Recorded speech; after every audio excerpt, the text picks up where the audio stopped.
At number 10, we have Quake. Quake is originally a member of S.H.I.E.L.D. and is a decent hero himself, but he doesn't bring much to the table for the Avengers. One of her most notable contributions to the team is helping them take down the Phoenix Force, which is sort of a team effort more than anything. And her biggest task even in that battle is when she interrogates the X-Men. The main issue is that often Daisy Johnson, aka Quake, is better as a spy and a police agent than as a hero.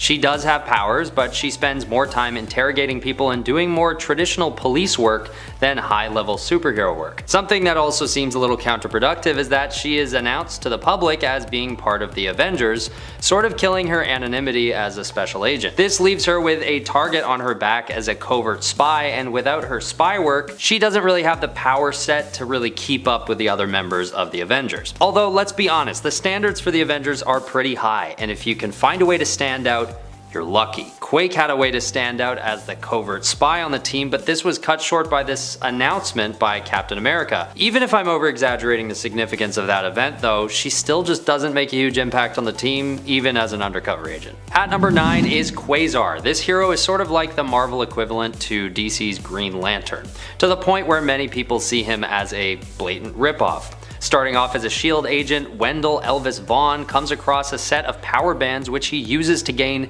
superpowers and become designated as the protector of the universe. Where this character falls flat is simply in the way that he seems to waste his potential. His powers allow him to traverse the cosmos and extend the bandwidth of the Avengers into an intergalactic context. Although Thor does that a little bit, he could definitely have helped. But he doesn't really take advantage of these supreme abilities as much as he could. I mean, he's the protector of the universe. You'd think that his story would break some more ground and offer the Avengers a more exciting addition to their already enormous bandwidth of power, but he doesn't. These days, the Guardians of the Galaxy seem to be filling the Avengers' quotas for cosmic exploration and protection, which leaves Quasar feeling a little irrelevant. Maybe not a bad hero on his own, but he's criminally underdeveloped and a little bland considering the extent of his powers. At number 8 is Mantis. Mantis is also very powerful, but she doesn't really do much for the Avengers while she's part of the team. After officially joining the West Coast Avengers, she helps them take down Voice,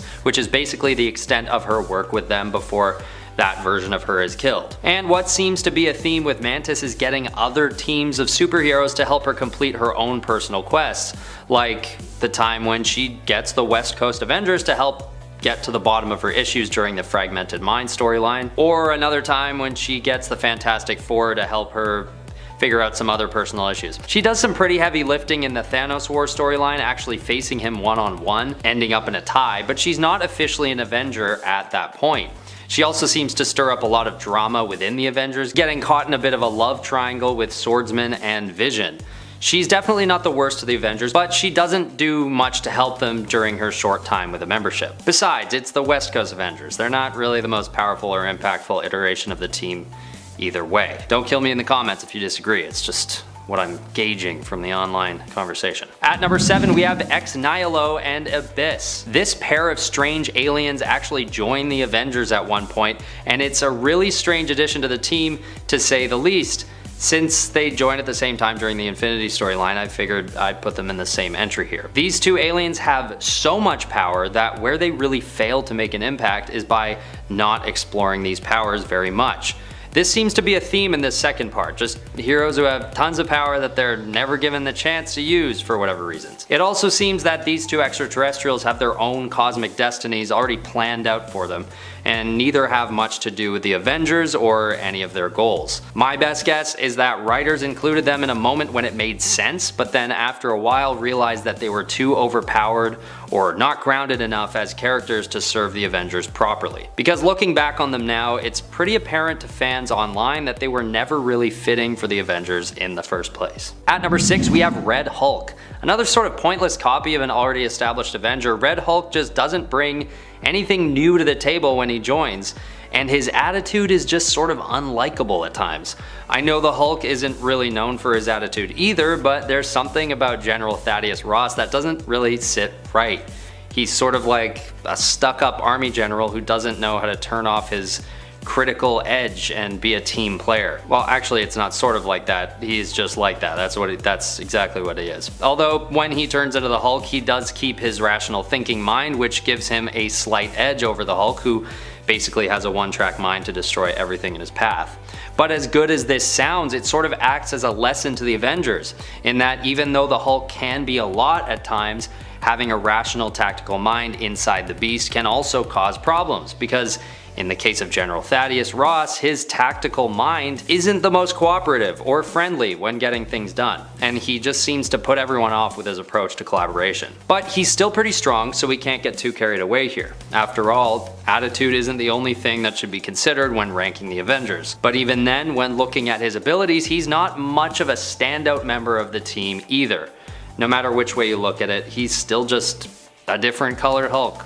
They've already got a green one. At number 5 is Rage. This guy holds the accolade of being the youngest to ever join the Avengers, but not much else. And this wasn't by design. Rage's powers were acquired by an exposure to toxic waste, which actually gives him the body of a full-grown man, even though he's only 13 in reality. So when he joins the Avengers, he does it under false pretenses, fooling even Captain America into thinking he is a suitable age for the team. And even though they do give Spider-Man a membership to the team, he's always been known as an exception to this no teenagers rule. The protocol is typically to keep the team consisting of physically and mentally mature heroes who can handle extremely high stakes situations without issue.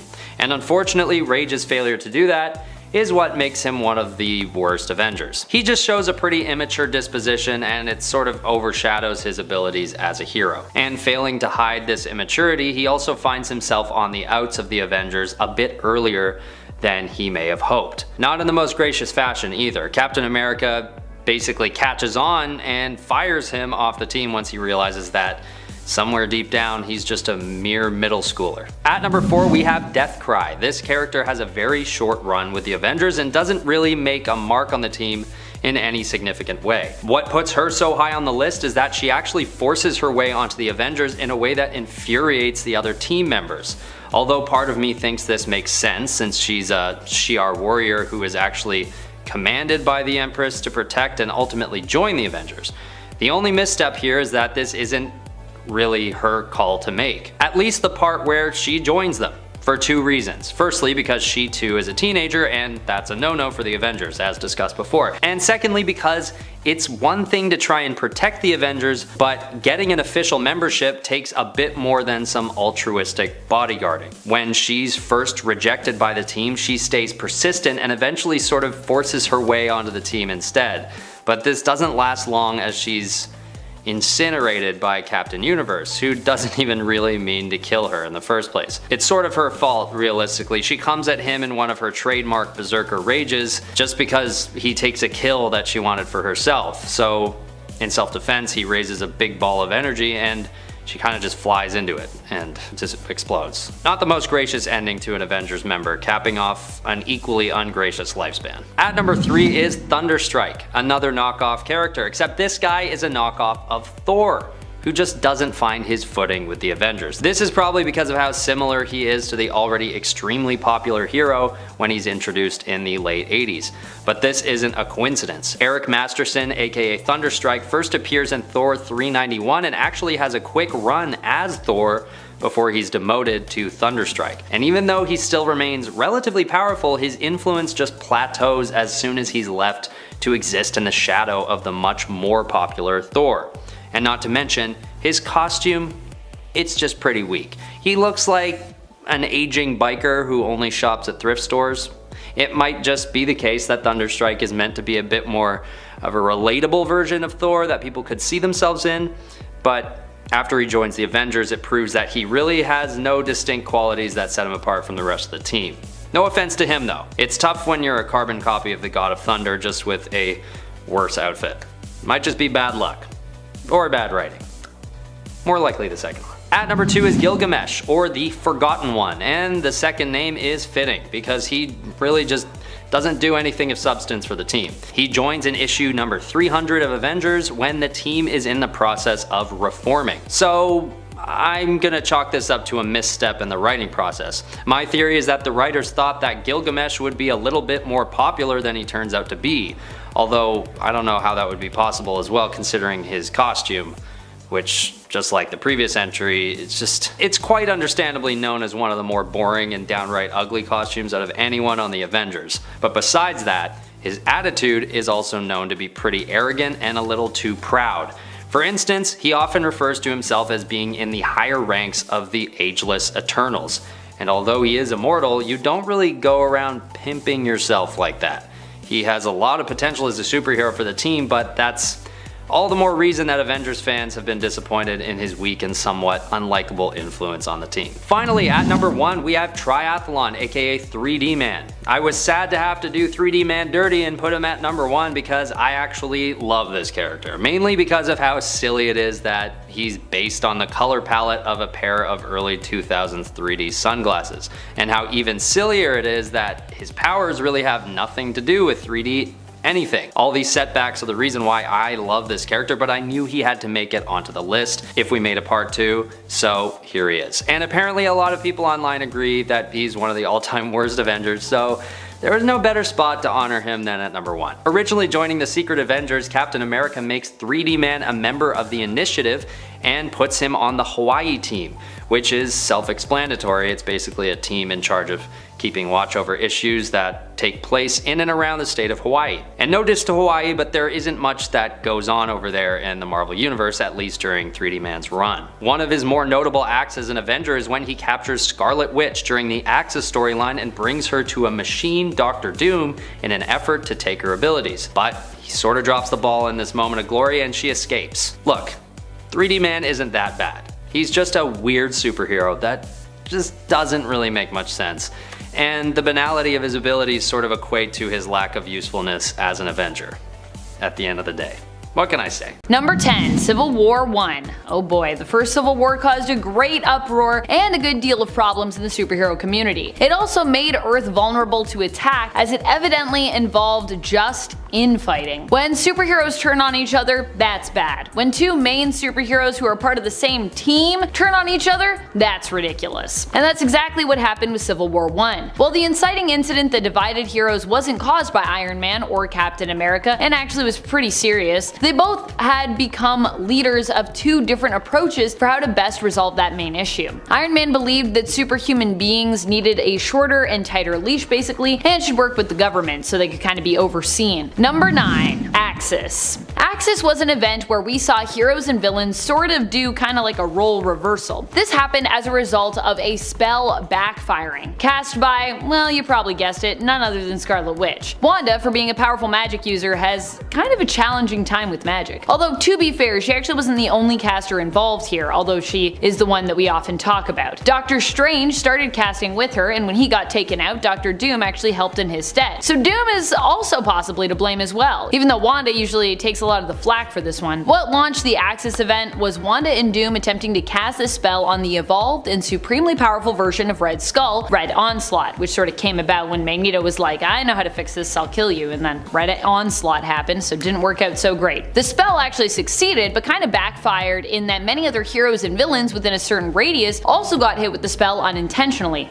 Oops. And friends, if you are loving what we do here at Top 10 Nerd, may I recommend that you check out our latest channel, Most Amazing Top 10 Anime. Number 8. Hydra Cap. Hydra Cap is definitely a pretty bad thing that happened for the Avengers in, well, in many regards. One, Hydra Captain America is literally another version of Captain America who for a while we actually thought was the main continuity version for real, so we're not off to a great start with that. Number 2, the Avengers failed to stop Hydra's Supreme Cap from taking over the US. Number 3, some of the Avengers were even manipulated into joining Hydra and Hydra Cap's forces. Some of them were actually like possessed, and some of them were just kind of made to do so. All around, it was just a rough time and not a great look for the Avengers overall. I'm actually surprised there isn't more pushback from the public today as a result of this one. Number 7, killed Jean Grey. Wolverine has done this on multiple occasions, and in one instance, kinda killed Jean on repeat. repeat, stuck on a loop of death after she refused to stay dead thanks to the resurrection powers of the Phoenix Force. Initially, Wolverine killed Jean out of mercy to save her from a gruesome death, burning up as they were in a space shuttle that was rapidly getting closer and closer to the sun. However, this death was actually quite helpful, as it allowed Jean to at least regenerate, unlocking her full potential as the Phoenix, which meant that she could actually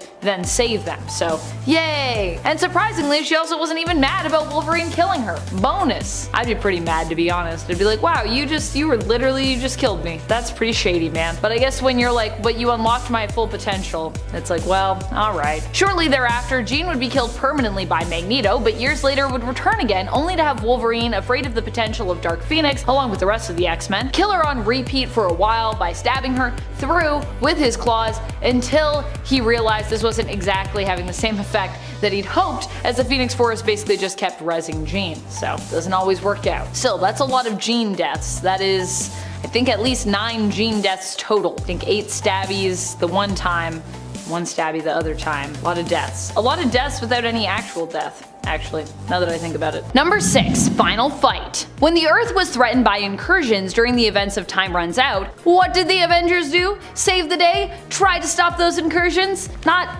exactly. Captain America had once been a member of the Illuminati, the secret group of heroes who banded together to resolve ideally all of Earth's problems without anyone actually even knowing. A group of superpowered intellectual, philosophical, and moral geniuses. At least, that's what they thought. When the incursions were discovered to be a threat, and the majority of the group felt that it was important to consider the possibility that they'd maybe need to destroy other worlds to sort of save themselves from it, Captain America fought vehemently against that idea. As such, his mind was wiped, and he was decidedly ejected from the group. When he regained his memories, rather than use the Avengers to fight against the incursions and find a way to stop them, he actually spent the last bit of time before the multiverse was to end hunting down the Illuminati and in a toe-to-toe battle with Iron Man. Number 5. Robbie and Ellie. So this one's a little murky. Robbie Reyes is the current Ghost Rider, and he's great. He's super interesting. His car is hella cool. I just find him to be a smidge bit more evil than his other counterparts, and that's because when Robbie Reyes becomes Ghost Rider,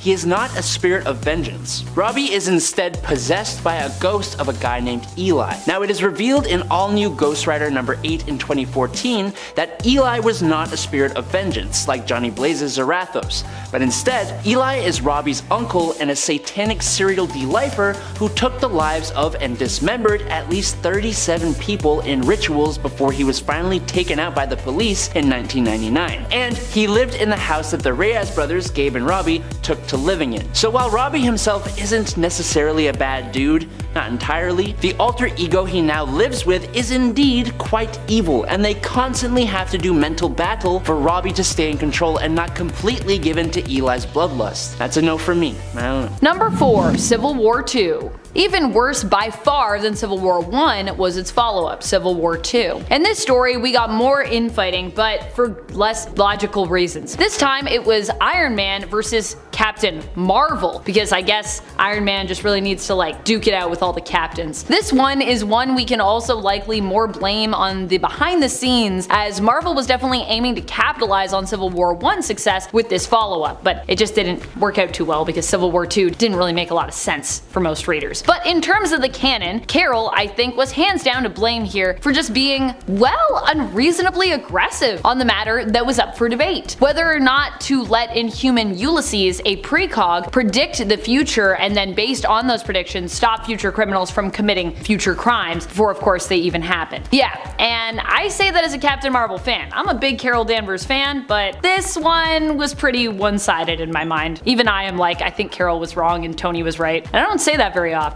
Number 3. Killed the Mongrels. These last few spots are definitely all competitors for the number 1 spot on this list in my opinion. This one is especially bad because the Mongrels were actually Wolverine's children, although he didn't know it at the time that he was forced to fight them. They were rounded up by his known son with Itsu, Daken. Daken was working with the Red Right Hand, a group who had a personal vendetta against Wolverine. Daken created the team known as the Mongrels, not even really to defeat Wolverine, despite Daken having trained them himself. It was kind kind of like a win-win situation for him. Either Wolverine would be killed by the children he didn't know or had forgotten he'd sired over the years, or Wolverine would end up killing them all. The latter was kind of how it went down, and when Wolverine learned that the members of the Mongrels had actually all been his children, and he didn't know that, he was pretty heartbroken. So I guess point 1 for Red Right Hand and Dawkins. Only sad points for Wolverine. No points for the Mongrels because they died. Number 2, ignoring Scarlet Witch. Avengers Disassembled was bad, but likely what was worse was that it kind of could all have been avoided if the rest of the team had simply, I don't know, cared more about their teammate and friend, Wanda. Scarlet Witch had a lot happen to her, and although this is of course superhero comics where every day that you're alive there's a threat of trauma or, of the world ending, or both, there had been many signs that Wanda was not in a good place. Rather than do something about it or, attempt to, I don't know, get her help, mainly the Avengers just went on as though everything was fine. I mean, I know they all each have a lot individually going on, but come on guys. If you have someone with reality warping powers on your team and they are using those powers to create fake children which then disappear without a trace after they also lose their life partner thanks to them basically being taken apart, mind wiped, and rebuilt as a blank slate without emotion, you might think to offer them some help or, at least check in to see if they need anything, if they need a hug or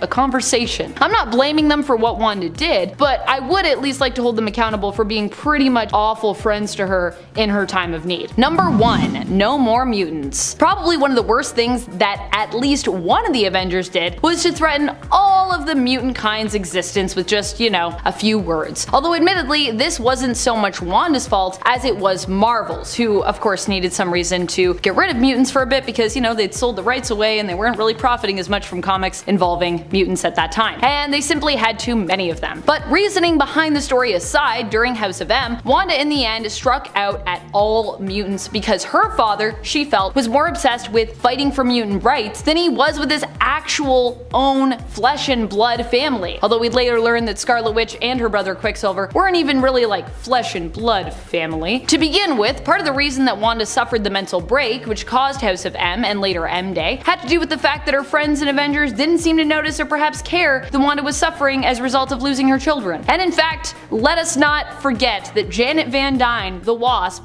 of the Avengers, was also the one who even caused Wanda to remember her kids to begin with. She kind of spilled those beans. So whose fault was M Day really in the end? It was still Wanda's. Wanda was the one that said the words, so it's still her fault. But Janet was there. At number 9 is Vision. Now, if you're more familiar with the MCU than the comics, you may know Vision as more of a tragic character, but Vision is anything but that in the comics, from his power levels to his unique origin story. In Avengers number 57, Vision is still created by Ultron, but his body is formed using Horton cells to replace human anatomy, and his consciousness is made to replicate that of Wonder Man and a little bit of Alex Lipton. Then once he sets off to tear apart the Avengers, he disobeys his orders and instead joins them, becoming one of the leading members as a result. And it's quite the acquisition for the Avengers because Vision is widely considered one of the most powerful of all time. For example, that one time when he increases his density and turns himself into a meteorite to take out Nefaria in Avengers number 166, or how he proves his worthiness of Mjolnir in the MCU, which is a huge moment for any hero, especially in AI. He's also got his extremely powerful energy blasts, his incorporeal form that he can use on command, and immortality. If he isn't ever destroyed, he will basically survive as long as his parts get repaired every once in a while. And plus, he's just a very pragmatic hero, capable of using heightened intelligence to keep emotions out of every decision he makes. At number 8, we have Wonder Man. Where do we begin with this guy? Well, firstly, for those of you who don't know, Wonder Man is another case where he initially fights against the Avengers before coming around to joining them. Wonder Man is essentially immortal, having been resurrected from temporary deaths multiple times and getting stronger each time, might I add. He is an ionic powered being who doesn't age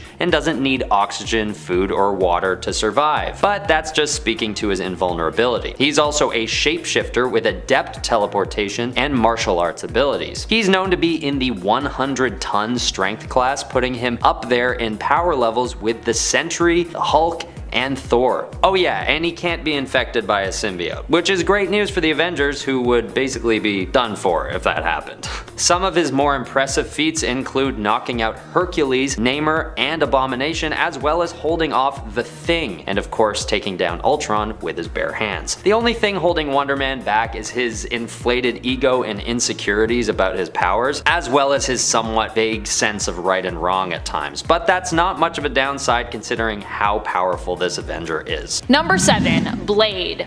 Blade was recruited to the Avengers by Nick Fury, who promised to deliver him Deacon Frost in exchange for his service. Frost is the man responsible for killing Blade's mother and turning him into the creature that he is, in case you didn't know that. Blade helped to apprehend Tyrone Cash after S.H.I.E.L.D. learned he was responsible for selling off their super soldiers on the black market. Blade incapacitated Cash through hypnosis.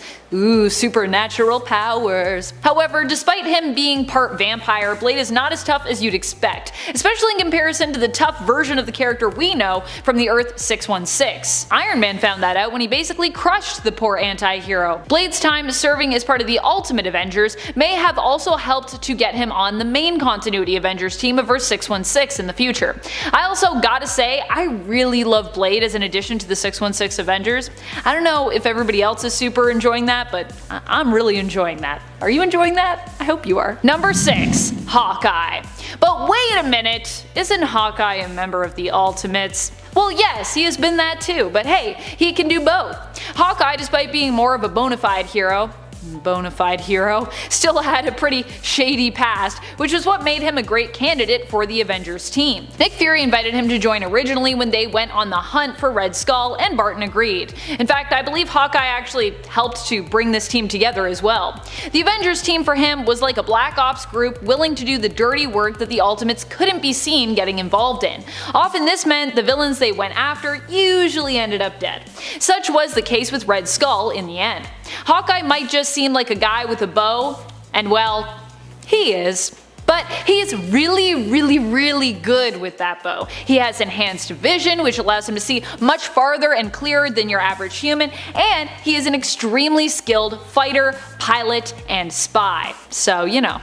Also, he's deadly with fingernails, so watch yourself if you're just facing him as he is. If he's got fingernails, he's got weapons. Number 5. War Machine. War Machine is James Rhodes, who became a close friend to Iron Man and ended up being gifted a suit of armor from Tony to use in his own heroic adventures. He would end up being recruited and serve on the revived Avengers project as a member of the team during their first mission, where they attempted to defeat and capture Red Skull. Rhodey happened to be armed with a nuke to use against the Red Skull as part of a last resort plan, if needed, but the Red Skull had overheard about this plan and said nuke, and so managed to disable it easily using the Cosmic Cube. Honestly, if the Red Skull didn't have the Cosmic Cube though at this time, my money would have definitely been on War Machine in this fight, because War Machine I think is pretty powerful. War Machine would also for a time gain temporary Hulk-like powers after being given some of Tyrone Cash's Hulk serum. Number 4. Nerd Hulk.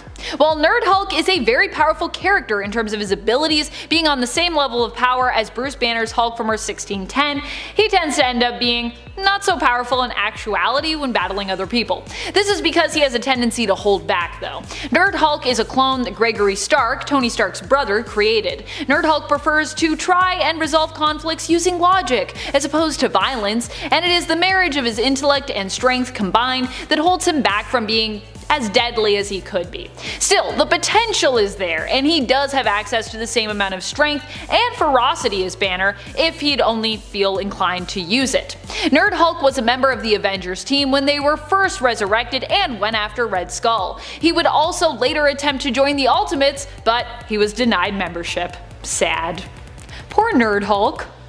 I love him with his little glasses. At number 3 we have the one and only God of Thunder, Thor. These top 3 were tough for me to rank because they're such popular and fluctuating characters in both the comics and the MCU, but it's fair to say that Thor takes a spot in the top 3 based on his insane influence on the Avengers as well as his sheer power potential. Originally known to be the only other being in the Marvel Universe to contend with the Hulk, Thor has only grown stronger over the years with plenty of other heroes filling the gap between him and the Worldbreaker. And some of these feats that he has attained have been due to his extremely lengthy existence, having been a practicing warrior for millennia. Using his belt of strength and his hammer Mjolnir, Thor is also one of the best equipped heroes in the universe. He is powerful enough to resist the gravitational pull of a neutron star, knock out the Phoenix Force with one blow, and famously take out Mangog and Thanos in back-to-back fights. I could stand here and pretend to convince you. The real fans know that the only argument here is that maybe Thor could be placed even higher on the list. That would only knock out our number 2 spot, Scarlet Witch, and I'm not sure how I'd feel about that, because this hero is just an absolute powerhouse for the Avengers. She is the daughter of Magneto, or maybe not, as of recently, but I liked it better when she was, and she possesses an extremely dangerous and powerful set of magical abilities. Known to be able to manipulate reality on a cosmic scale, Scarlet Witch's powers have grown exponentially since her introduction in the X-Men number 4 in 1964. She has famously eliminated the powers of 99% of all mutants with one whisper during the House of M storyline, which is an absolutely insane feat of power. But she's also shown that she's possibly capable of creating whole universes on command, which brings her to yet another crazy level of power. Some people might argue to put her further back on the list because of her volatility as a hero, or arguably an anti-hero, but I honestly think that her powers are just too impressive to be outweighed by her struggles to control them. In fact, I almost put her at number 1, but the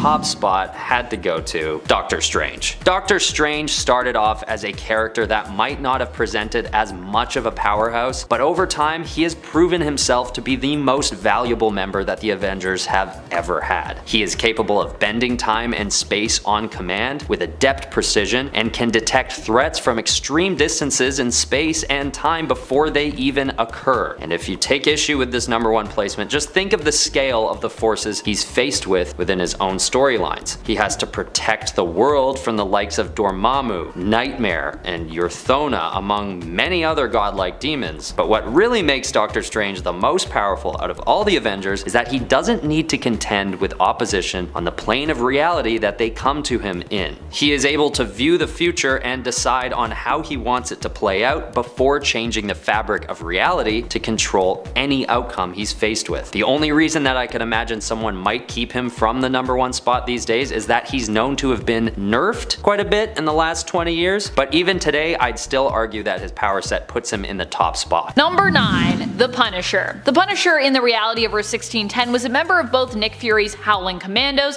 who fought against the Maker's Dark Ultimates, and a member of Fury's Avengers. The Punisher's powers are basically the same as his Earth 616 counterpart. In other words, he doesn't really have any superpowers. He's mostly just a man who is really skilled in his use of various firearms. He was a trained police officer with the NYPD, so has lots of tactical training and experience. The first time he joined the Avengers, it was to protect the Vice President against Ghost Rider, but the spirit of vengeance convinced Frank to stand down, and even assist him in the end, also helping him to escape. The Punisher would also escape S.H.I.E.L.D. custody following the mission, but would later be recruited once more by Fury after he ended up in prison. And friends, before we move on to this next spot, if you are loving this list, if you want more Ultimate lists, be sure to let us know by giving this video a thumbs up. Also, check out our Ultimate Marvel Universe playlist for more videos like this. At number 6, we have one of the most important members of the Avengers and my personal favorite, Iron Man. What could I say to try and convince you of Iron Man's placement on this list? Well, my favorite way of describing Iron Man's sheer power level is that it's technically uncapped. Tony Stark's biggest trait is his immense intellect, which shouldn't necessarily be considered on a list about power as a standalone ability. But when that intellect is able to produce the Iron Man suit, the War Machine suit, and every iteration of Spider armor, as well as not to mention the Hulk Buster armor, it surely should be considered. So I say that his power potential doesn't have a ceiling, only because if he's not the most powerful on this list right now, there's plenty of room for him to improve down the line with his inventions. But as he stands, he's still got his own AI system Jarvis, integrated into an all-powerful Iron Man armor which is outfitted with near endless ballistics and energy weaponry. And I'd argue that Iron Man has a certain level of omnipotence as well, because his systems are always tapped into external sources that support him in battle, like drones or even backup armor upgrades on the fly. Okay, at number 5 is Black Panther. T'Challa is not to be messed with, and it's not just because most of his gear is outfitted with all the vibranium anyone could ever hope for. He's also got a level of dexterity and stealth that brings his combat abilities to another level. This could be seen in the comics when he's able to take down Namor not once, but twice, or when he also finds a way to take out the Silver Surfer, which is an insanely impressive feat on its own. But what puts Black Panther above Iron Man for me is that he's got a similar intellect and employs it almost more impressively at times. He's able to create similarly ingenious pieces of technology to Stark, and much of the time totally on the fly. Like the one time when he creates a device on the spot that blocks Thanos' synapses in his mind, knocking him out there and then, at least for a time. But this is a big moment that shouldn't be ignored. Considering he's capable of this level of technological aptitude, and he's a superpowered being on top of it, it just gives him that extra edge over Iron Man for me. And that comes from a huge Iron Man stan. Although Black Panther is in my top 3 as well. At number 4 we have Hercules. I want to acknowledge that Ares could also easily hold this spot, but I figured that the list only had room for one Greek god. And having been teased in Thor Love and Thunder's post-credits sequence, it's looking like Hercules is set to appear in an upcoming MCU project, and it's about time. Hercules is one of the few characters that has ever been able to contend on an even keel as Thor, which I think speaks to how powerful he is in the comics. Son of the god of lightning, Zeus, Hercules is known as the god of strength, which should be enough to put him on this list to begin with. But what could also convince you would be, I don't know, that one time when he picks up all of Manhattan while facing off against Thor, or the time when he destroys the Thor clone in Civil War, which acts as a turning point for Cap's army. If that's not enough to convince you though, Hercules is also known to run at speeds above 100 miles per hour. Even though most people associate Hercules with Greek mythology, he has a very lengthy run with the Avengers and proves himself as one of their most powerful members ever. Number 3. Gregory Stark. Gregory Stark is like the evil brother of Tony Stark. He is the more immoral of the two when it comes to technology, but is more put together overall in comparison to his brother. Much less of a mess, if you will. This obviously made him a valuable asset to S.H.I.E.L.D. and Nick Fury, and so he ended up on the Avengers team. However, Gregory was also super smart, and was using his time working with S.H.I.E.L.D. to put certain plans into action that would allow him to take over control and eventually kind of rule the world, sort of. After Fury seemingly went rogue and Carol Danvers was also removed from the chessboard, Gregory was made the new director of S.H.I.E.L.D. and attempted to use his influence and nanite tech to cause chaos and war to erupt in other nations. Fortunately, he would be defeated by his brother Tony, who disabled his nanites with an EMP, allowing Thor to take him down. Still, for a time, Gregory was a pretty valuable member of the Avengers team, and later a formidable villain to them and to the Ultimates. And for that, he gets some bonus points. That's what I say. Gold Star Gregory Stark. That's what I call him. For evilness, I guess. Number 2. Tyrone Cash. Tyrone Cash was a fairly powerful version of the Hulk, and actually was the first Hulk to exist in the Ultimate Universe. He created the Hulk serum before his protege Bruce Banner was able to, and decided to use it on himself. This gave him massive strength, and he took the name Tyrone Cash, and decided to become a criminal, using his brilliant intellect to avoid capture for longer than a decade. Previously, he'd been known as the Scientist and as Banner's mentor, Professor Leonard Williams. Eventually, Cash was apprehended and forced to join the Avengers team, and after S.H.I.E.L.D. learned that he'd betrayed them, Fury had him executed. So of course, who's the most powerful? Who could it be? Number 1. Nick Fury. When it comes to the Avengers team, Nick Fury is like the Amanda Waller of it all, in comparison to the Ultimate Avengers DC counterpart, which would likely be the Suicide Squad. Nick Fury was the one to resurrect Project Avengers, and while he claimed this was done to hunt down the Red Skull, Captain America's villainous son in this reality, it is actually believed that Fury had orchestrated Red Skull's return in order to get his job back as director of S.H.I.E.L.D. and resurrect the old abandoned Avengers project. That's just so Nick Fury, I'm just saying. Nick Fury holds a lot of power, not just as a master spy who often deals in secrets, but also because he was exposed to the super soldier serum and has influence over the rest of the Avengers team as their overall leader and organizer. He's just got a lot of power. He's also like got a million plans, so if you're like, oh, I know how I'll beat Nick Fury, he probably already has a plan for if you try to do that to him. That's how good he is. At number 10 we have Captain America. I know it feels weird to have Cap in the 10th spot on any list about power, but remember who he's up against. Captain America's best trait is his unmatched leadership stat, which for superheroes is a really important angle to consider. But on a list about individual power, I'd say it only goes as far as who he's actually leading and ultimately fighting alongside. But without his strategic advantage, Captain America is still an extremely powerful Avenger and beats out plenty of other contenders that didn't make the list. The combination of his impressive fighting skill and his advanced strength levels is good enough to garner attention, but of course his vibranium shield is what really brings him to another level. Vibranium is a metal that actually absorbs all energy and contains it entirely. This means that whatever the shield is hit with, the metal itself will absorb the recoil almost entirely. Not to mention, it can pack a serious punch when it's thrown and will return to Steve's hand on command. This gives Cap a huge offensive and long-range advantage when he isn't showing off his massively impressive hand-to-hand combat skills. At number 9 is the one and only Spider-Man. It was tough to decide where to put Spidey on this list because he's so versatile, but he's also quite young and inexperienced. Well, at least he's supposed to be. But what really puts him at one ranking higher than the almighty Captain America are his Spidey senses and his healing factor. These two abilities really give Spidey the edge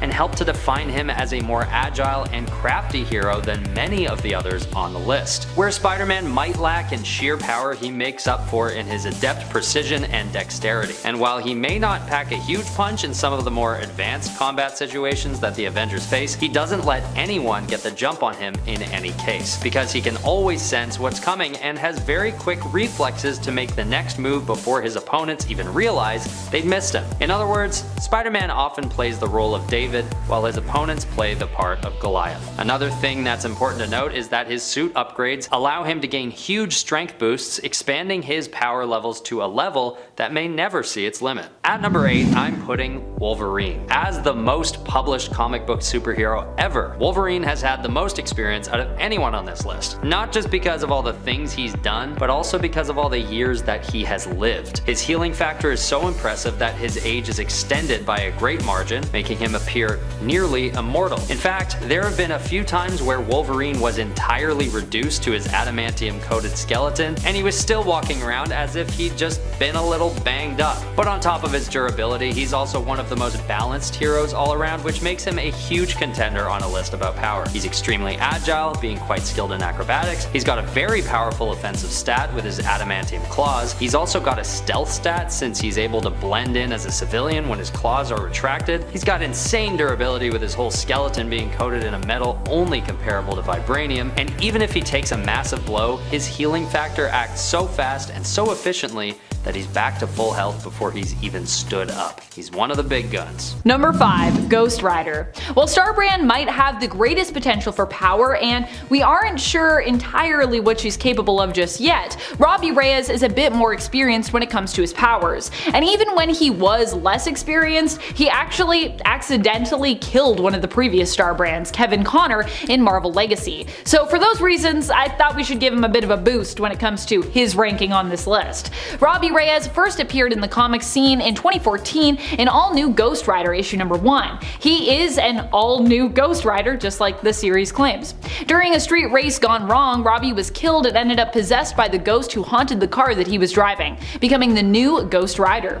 He joined up with the Avengers recently in the comics, and I think he makes a great addition to the team. I personally love Robbie Reyes, so yeah, I'm here for it. Number 4, Winter Hulk. While Jennifer Walters as She-Hulk may have joined the Avengers long ago, first joining up back in the 80s, she's gone through a lot of changes since then. One recent and major one, which also returned her to her smaller, smarter, more playful and sassy, yet still very powerful form, happened recently in Avengers comics. For a brief time, She-Hulk, then known as just Hulk, ended up becoming Winter Hulk. Winter Hulk happened as a result of Jen allowing herself to be kidnapped by the Winter Guard of Russia to try and figure out what they were up to. What devious things are they planning? In the end, they attempted to mind wipe and brainwash Hulk to turn her into one of their agents. And they kinda succeeded.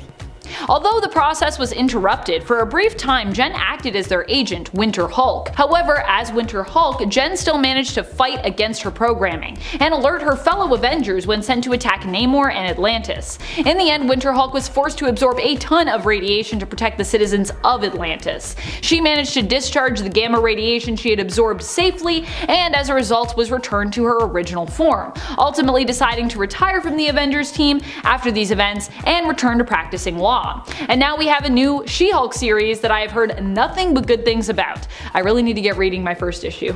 At number 3 is Nova. Being basically the protector of the cosmos, Richard Rider's Nova had to make it into the top 20. Being one of the primary members of the intergalactic law enforcement agency, Nova brings a cosmic level of power to the Avengers. And the main ability that really puts him above the rest is his power absorption, which is capable of using an enemy's power against them. And the limits of this power are yet to be truly maxed out, meaning that I'm not sure if we can even know the extent of his power level quite yet. But considering he's been able to weaponize gravity itself with this ability, I'd say there aren't even really limits at all. Of course, when he takes in power, it has to go somewhere, and it's usually emitted as a highly powerful energy beam that can be aimed at any nearby or distant targets. In prime form, he's also been known to travel at near light speeds, which is verging on speedster level. One of his most notable feats is when he sacrifices himself by trapping himself and Thanos in the Cancerverse. This just shows his immense influence and how far he'd go as a protector of not only Earth, but the cosmos as a whole. At number 2 is Gilgamesh. You know that at least one of the Eternals had to make it onto this list, so here he is. Gilgamesh doesn't have a long run as part of the Avengers, but the short time he gives to them is enough to put him nice and high up on this list. Now, most superheroes tend to have superhuman strength and land somewhere on the scale measured in the amount of tons they can lift usually, but we can basically just throw that scale in the garbage because Gilgamesh is off the charts in his strength stat. His strength level is on par with that of Hercules and Thor, only maybe being usurped by the Hulk himself. But on top of his extreme strength level, he is also capable of flight, energy blasts, and a certain level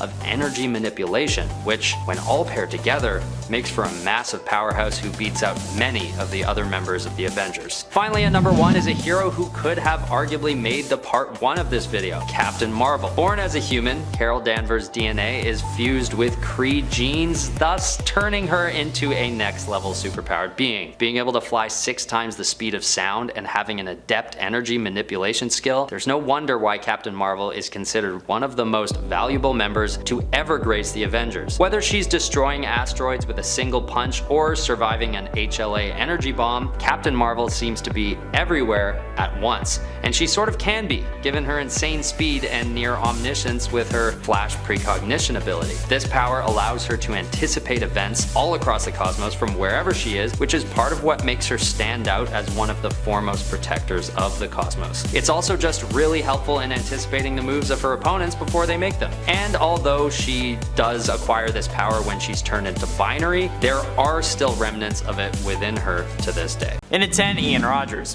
When Steve Rogers got trapped in Dimension Z, he rescued a baby boy while he was trapped there. Since time moves faster in that dimension though, he ended up raising the boy for over 10 years. Sharon Carter ended up raising him for the remainder of his childhood when she was also trapped in Dimension Z after going there to rescue Steve. The boy was the son of Armin Zola, but he saw Steve Rogers and Sharon Carter as his parents. His birth name was Leopold Zola, but he goes by Ian Rogers now, the name that his true father gave him. By the time he left Dimension Z, Ian was a full-grown adult. He then took on the name Nomad and partnered with Sam Wilson. And at 9, Francis Barton. On Earth 555326, also known as the Next Avengers Heroes of Tomorrow universe, Francis Barton was Clint Barton's son, who raised him to be a hero and helped the rebels known as the Scavengers, and Francis led them around Machine City after his father's death. When the children of the other deceased Avengers, James Rogers, Torrin, Hank Pym Jr., and Osri, arrived, he saved them from Ultron's forces, and James and his siblings followed Francis and the Scavengers to their home base. He told them that he was the surviving son of the original Hawkeye. Then Francis became infuriated when he realized that he wasn't the last Avenger, and angrily wondered the whereabouts of the others during his time of desperate survival. James reasoned that they didn't know of his existence, much like their fathers did, and James, the son of Captain America, and Francis often argued. At first he seemed cold and indifferent to his new friends, but as time passed, he showed himself to be just as much of a jokester and a flirt as Clint ever was.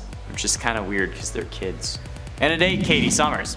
After the Earth was destroyed by a Celestial, survivors moved into another planet. Here, Havoc and Wasp get married and have a child, Catherine Summers. However, she was born a human, not a mutant, and thus would be subjected to persecution in an all-mutant world. Consequently, her existence was kept secret to only her parents and her godfather Hank McCoy. Years later, Kang appeared and forced Havoc to follow his plan by taking Katie away. Given her connection to the alpha level mutant Havoc though, if they ever decided to retcon Katie, we can guess that at some point she'd develop a similar power set to Havoc. So if they ever decide to retcon her, she'll be pretty powerful. Havoc absorbs ambient cosmic energy into his cells of his body and processes it into plasma. This results in control over an extremely powerful sort of destructive force. And at times he's not entirely able to control this ability, which sometimes makes him a danger to those around him unless he wears a special containment suit to assist him. Havoc's body is also constantly in the process of absorbing cosmic radiation, so he can basically do it whenever. And given that superhero kids are usually more powerful than their parents, if they ever decide to retcon her, this is gonna be scary, okay? Look, I know that she's a human, but sometimes humans are the most powerful beings. She's also number 8, so chill. Number 7. Torrin Thorsdottir. Torrin Thorsdottir is the daughter of Sif and Thor, who hails from the alternate future that we see in the animated series Next Avengers Heroes of Tomorrow. In this reality, Torrin and the other young surviving heroes were kept safe by Iron Man and aided additionally by Hulk and Vision when it came to their battles and their training as young heroes. Young Avengers. Not Young Avengers though, Next Avengers. Young Avengers is a different thing. Torrin was basically sent to Midgard by her parents to learn the same lesson that Odin had sought to teach Thor by sending him away. She has all the powers of an Asgardian, being the daughter of Thor and Sif, and also seems to have lightning and thunder powers similar to her father. Number 6. Thena Thorsdottir. Thena hails from the MC2 reality of Earth 982. Here Thena is the daughter of Thor, although mysteriously we do not know who her mother is, which seems to be a recurring theme in a lot of Thor's kids. She ends up chasing down her cousin Silene, daughter of Loki, to attempt to stop her evil plot from succeeding and to rescue Kevin Masterson, son of Thunderstrike, aka Eric Masterson, whom Silene had kidnapped. In the process, she runs into the New Avengers, also known via the comics as the Avengers Next Team, after a quick fight due to a misunderstanding. Thena would join with the Avengers, continuing to pursue Silene and successfully defeating her and rescuing Kevin in the end with their help. Thena is similar to Torrin in terms of her capabilities, but is more experienced, so she ranks a little higher for that reason. At least she seems more experienced to me. It's my opinion. Number 4. Modi. This is the Modi we talk about normally when we mention that name in conjunction with Thor's. He is the son of Thor and Hela, who in the reality of Earth 1610, also known as the Ultimate Universe, which he hails from, were not uncle and niece as they are in the main continuity of Earth 616 in the comics, and were not brother and sister either as they're known to be in the MCU reality of Earth 199999. Sometimes referred to cinematically as Earth 616, which is super confusing for us because, you know, 616 is the main comic book continuity, so what are we doing with that? Thor made a deal with Hela to give her a child so that he might once more return to Valkyrie's side on Earth. Eventually, he would be allowed to return to Earth, but only after Valkyrie had died. Modi was the son that would be born from this deal and would be gifted in magics and was capable of teleportation. He was also able to wield Mjolnir. Instead of being a hero like most of Thor's alt-reality kids, Modi tends to be more villain in the 1610 universe. Must be Hela's influence. And at 3, Hulk Gang. The Hulk Gang is a gang of hillbilly Hulks who are the result of Hulk impregnating his first cousin's She-Hulk, though not willingly, might I add. Most of the Hulk Gang members though are grandchildren of Bruce Banner, who have become run-of-the-mill thugs, beating or killing people when they don't pay their rent on time. When the Hulk Gang found Logan and he didn't have his money to pay the rent for his farm, its members Bobby Joe, Charlie, and Otis Banner paid a visit to him and punished him for missing a payment. Shortly before leaving though, they said that he had to pay double next month, otherwise they would kill him and his family. However, while Logan was away delivering a package with Hawkeye to get the money that he actually owed them, the Hulk Gang got bored and murdered his family. Once Logan returned home and learned about what happened in his absence from his neighbor Abraham, he went after the Hulk Gang and killed all of the members that he actually encountered, including Bobby Joe, Charlie, Otis, Rufus, Woody, Bo, Elrod, Eustace, and Luke Banner. So, attaboy, Logan. But ultimately, in at number 2, Vivian Vision. Viv was a synthezoid created by the Vision in his process to humanize himself through the creation of a family. The brainwaves of Viv and her twin brother Vin come from the combination of the brain patterns of Vision and Virginia, Viv and Vin's mother and Vision's wife. The Visions moved to Arlington, Virginia in order to facilitate Vision becoming the Avengers White House liaison, but I also kind of find that funny. Vision, Virginia, Viv, and Vin moved to Virginia. Come on. The family though became instant celebrities with their neighbors, constantly seeking pictures and then them posting them online. This caught the attention of Eric Williams, who became upset that Vision would create a family that appeared to be happy, when the Williams family wasn't, which, I mean, like, what? That's like getting mad at an Instagram model for faking her life. As well as the fact that the Vision's brainwaves were taken from his brother Simon in the first place. Both Viv and Finn attended school at the Alexander Hamilton High School in Fairfax, but they were assigned different schedules to help them assimilate with their classmates. Considering how I previously said that Ultron assimilated a whole load of robots, you kinda have to admit the word assimilate their classmates is kinda setting off a few red flags here.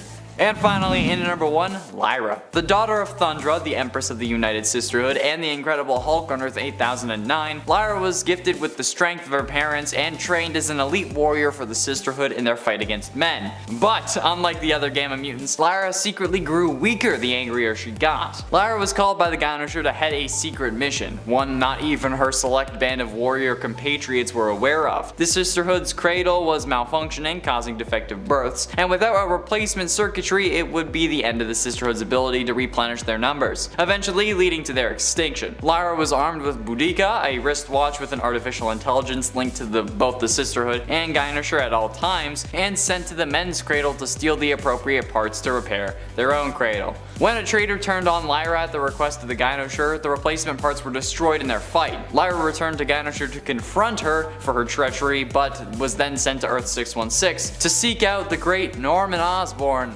and breed with him. Man, Norman Osborn, man. Number 10, Miss Marvel.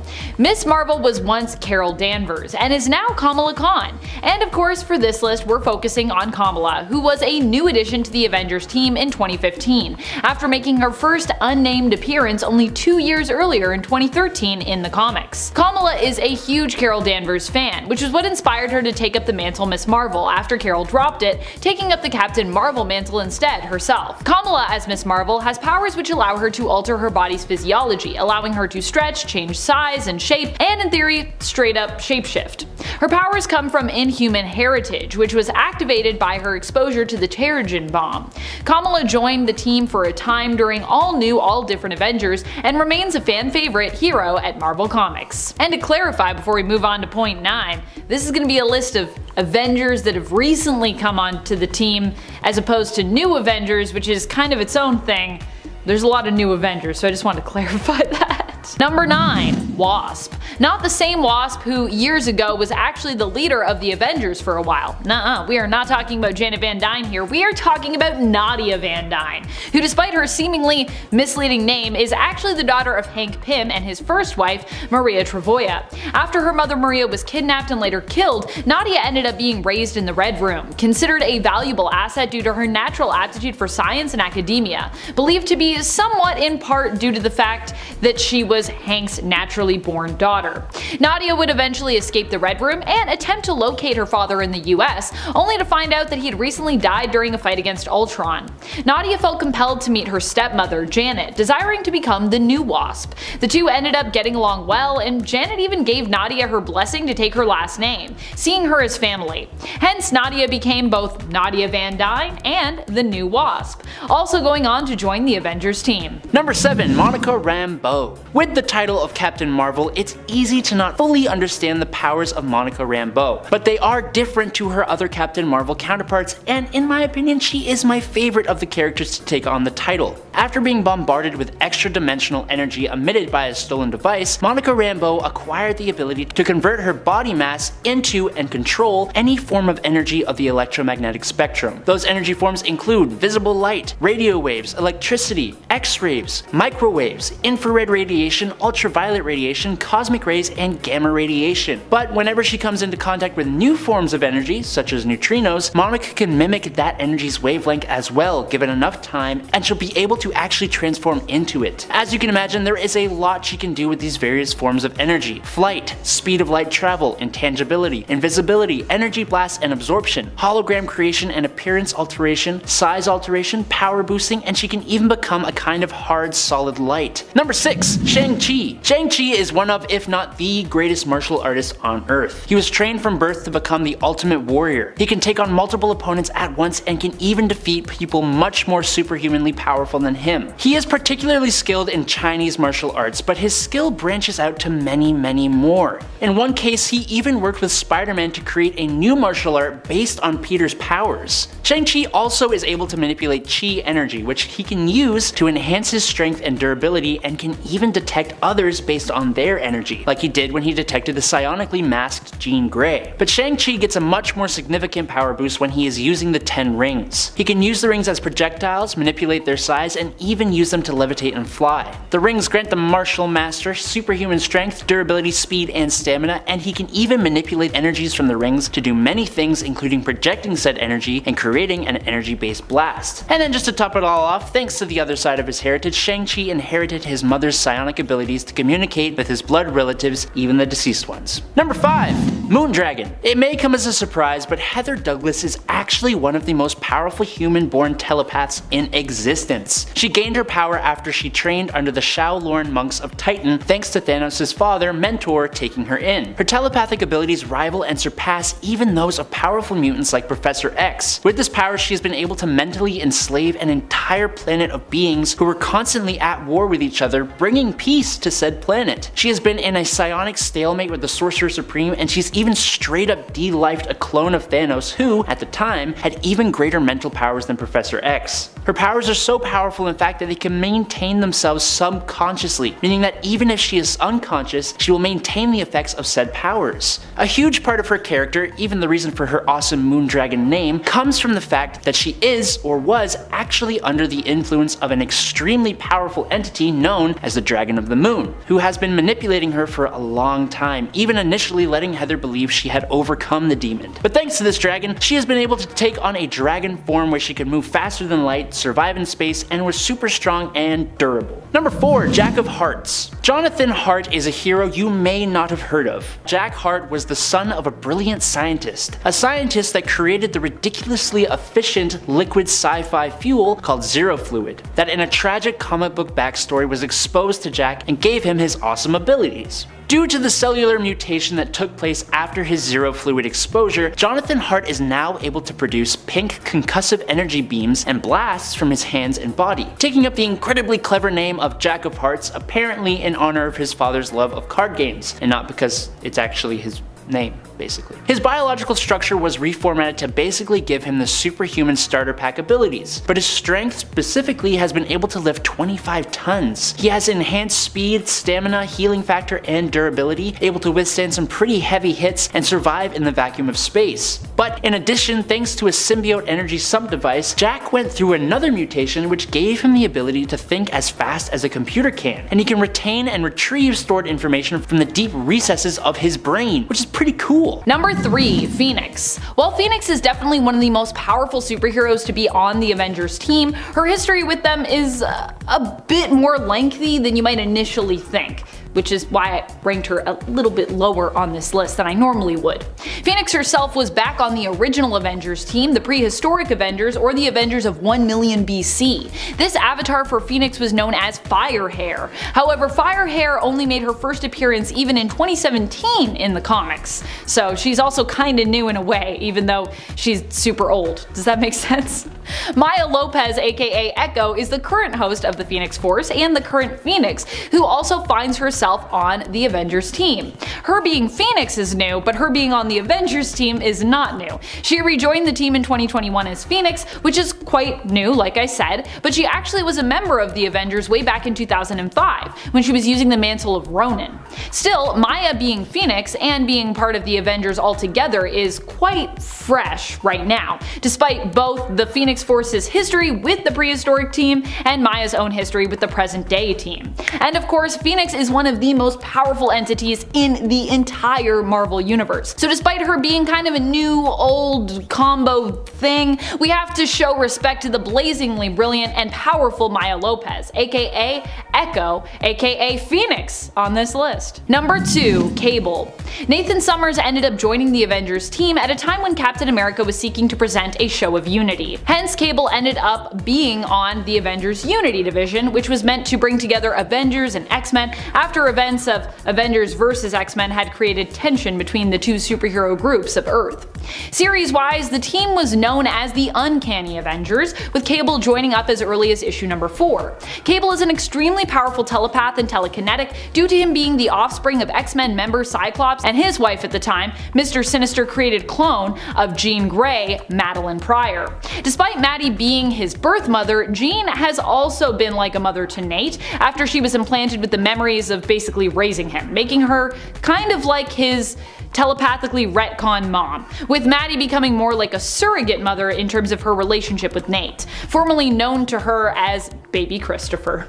Oh, baby Christopher. Number 1. Avenger Prime. Avenger Prime is kinda like all of the Avengers merged together.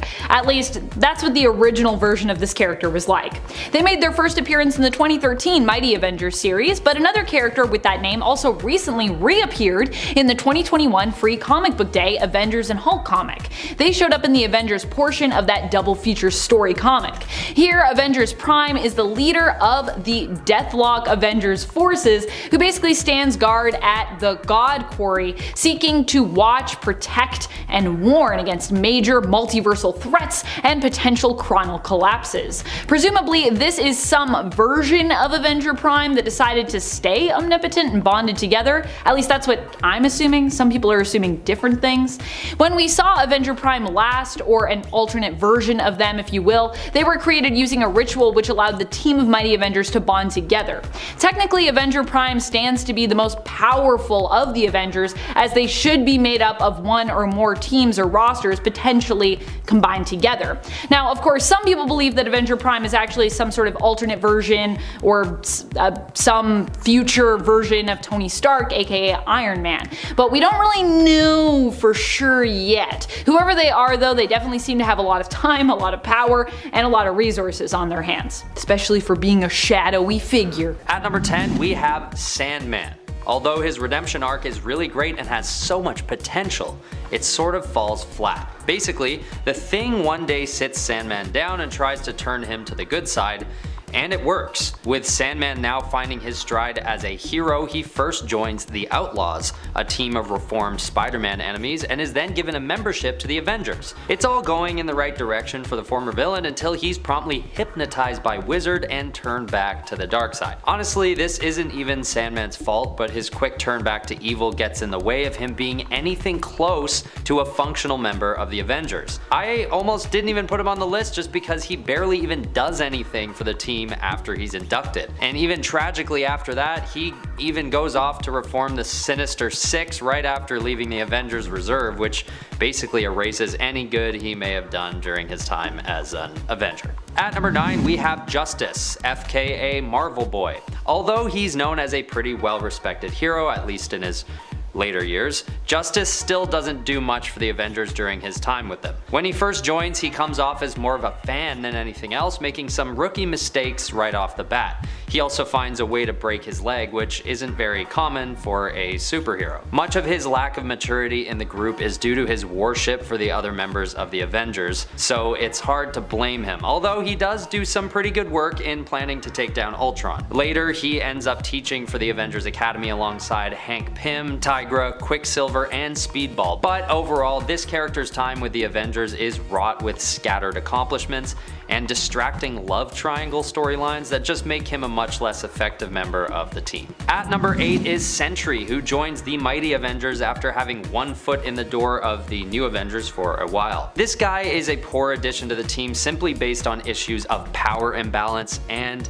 unfortunately, his own mental health. On the power side of things, he's so powerful that he sort of drowns drowns out the efforts of the Avengers as a team, which in many ways is a good problem to have. But on top of this, due to his mental health issues, he tends to have trouble reining in his power set and often second guesses himself. I feel badly for the Sentry, and I only put him on this list because sometimes people just aren't right for a big team. When it becomes clear that Sentry is fighting some internal battles, he is still known as the most powerful member of the team, but just needs to figure himself out first.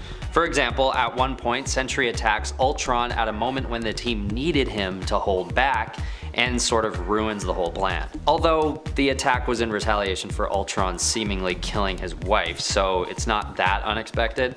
It's just one of the many times that Sentry has troubles keeping his composure and taking on the responsibilities of an Avenger. He's not a bad hero, just maybe not right for the best superhero alliance ever created. At number 7 we have US Agent, or John Walker, formerly a stand-in for Captain America. His true colors show when Steve Rogers returns and Walker is renamed US Agent, which is just a bunko name if you ask me. I had to put him on the list even though he does the honorable deed of taking over as Captain America when Steve Rogers goes AWOL and becomes Nomad. He's just a little too intense on the patriotism front and brings the team down as a result. A huge part of Steve Rogers' influence on the Avengers is his ability to shelve the burden of America's unofficial but basically official superhero and keep his intentions focused on acting in favor of others.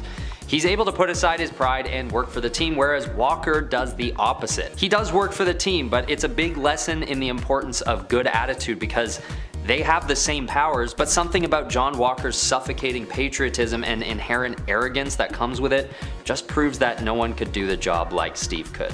And once again, US Agent is just such a lame name to take on, unrelated. Especially after having gone as Captain America for a time, it's just, maybe I just feel badly for him in a way. At number 6 we have Swordsman. With the biggest accolade being that he trains Hawkeye, it's hard not to squeeze this guy onto the list. Basically, Swordsman starts off as a circus performer who is known for demonstrating his mastery with bladed weaponry. He was more of a showman than a superhero realistically, and also more of a villain than a superhero if we're being honest. After losing all his money due to his gambling addiction, he decides to steal from the carnival paymaster, and when a young Hawkeye chases him, Swordsman almost kills his own apprentice. And then, fast forwarding, the way that he's eventually admitted into the Avengers is basically through fraud. He teams up with Mandarin and sends a fake message posing as Iron Man to the Avengers to allow himself into the group, and it works. Being a double agent for Mandarin, he later lures the Avengers into a bomb with the intention of blowing them up. Although he does try to dismantle it in a moment of regret, he's still dejected from the Avengers anyway. I think they just sensed he was screwing around with them. He then basically just falls back into a life of crime while picking up a drinking habit along the way, which isn't part of the reason I put him on the list. This is kind of sad. He's a very troubled character and just had some nasty intentions and tendencies. Not the most noble of the Avengers by any means. At number 5 we have Jack of Hearts. This guy is notoriously one of the worst Avengers because his most notable act as part of the team is murdering another one of the members. Although he does this while under the influence of Scarlet Witch, there's no hiding from something so brutal. I mean, the Avenger he kills is Ant-Man, who's a really important member of the team. Aside from this though, Jack of Hearts also just spends such a short time with the Avengers that even his heroic deeds are sort of weak, regardless of the tragedy. Being the 52nd member of the Avengers, he's brought on specifically to help take on Kang the Conqueror. They all team up with the Justice League and a huge battle goes down. And then promptly after this, Jack tragically decides he needs to end his own life for various reasons, taking a villain with him who had killed Ant-Man's daughter. But it's pretty ironic that the next time he makes an appearance, he blows himself up and takes Ant-Man with him. Just a messy run as an Avenger through and through. At number 4 we have Stingray. This guy isn't ever really a true member of the Avengers. He is officially, but he only seems to jump on as part of the group when they need him, like when they need access to his underwater hydro base or when an inverted Doctor Doom brings him on to rescue civilians from a river. He's sort of their fringe friend that they use for water-related issues. Could this be a case of lazy writing? Perhaps. But it seems more like he's not really a strong enough character to do much more than pop in and out of the scene when water gets involved. He also almost fights Iron Man due to a misunderstanding right when he joins the team and even campaigns to have him removed from the Avengers, which is just an awful way to start. At number 3 is Star Fox. This guy is just a bad hero. He's not even really a hero. His powers are extremely problematic in that he can basically gain the love of a woman on command. But it's not really love because it's artificial and it only lasts for so long. So when he uses his powers, these women often wake up not knowing where they are or what they've done, which is naturally a pretty deplorable thing to inflict on a person with your powers.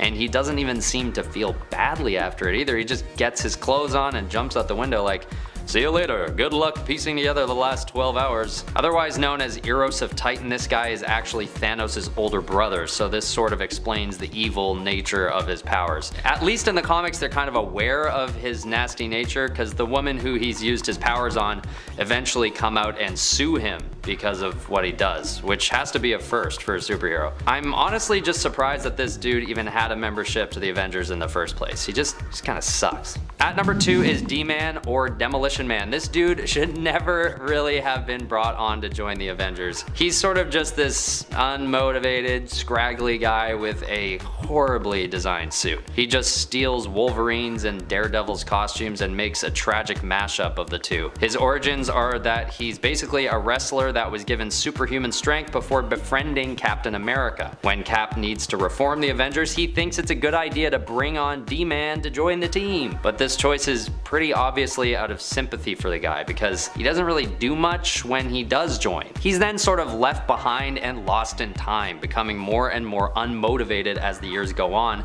eventually living in homelessness before becoming a sort of villain. Not the best track record for even an alum of the Avengers. But I can't totally rag on him. The Avengers have insanely high standards and some people just want to hang out and eat sub sandwiches. So that's D-Man. The number 1 spot on this list goes to Dr. Druid. Having been trained under the same mentor who trained Doctor Strange, you'd think this guy would have gone on to be a great member of the Avengers. Well, at first he wasn't actually known as such a bad hero by his own right, but after joining the team, it becomes pretty obvious that he wasn't destined for greatness. His attitude is arrogant, he carries a lot of insecurity about living in Strange's shadow for so long, and he also has a big weakness to the charm of women, proving him to have a pretty low emotional intelligence. And this is a pretty major fault when you're supposed to be an Avenger because you need to be able to have a strong character regardless of whatever your power set is. This also tends to lead him to be a subordinate to women in positions of power like Captain Marvel, who he continually undermines until his disloyalty leads to her being seriously injured in battle. He then tries to convince everyone to name him the successor as the new chairman. This guy, Dr. Druid, was just kind of a weak-minded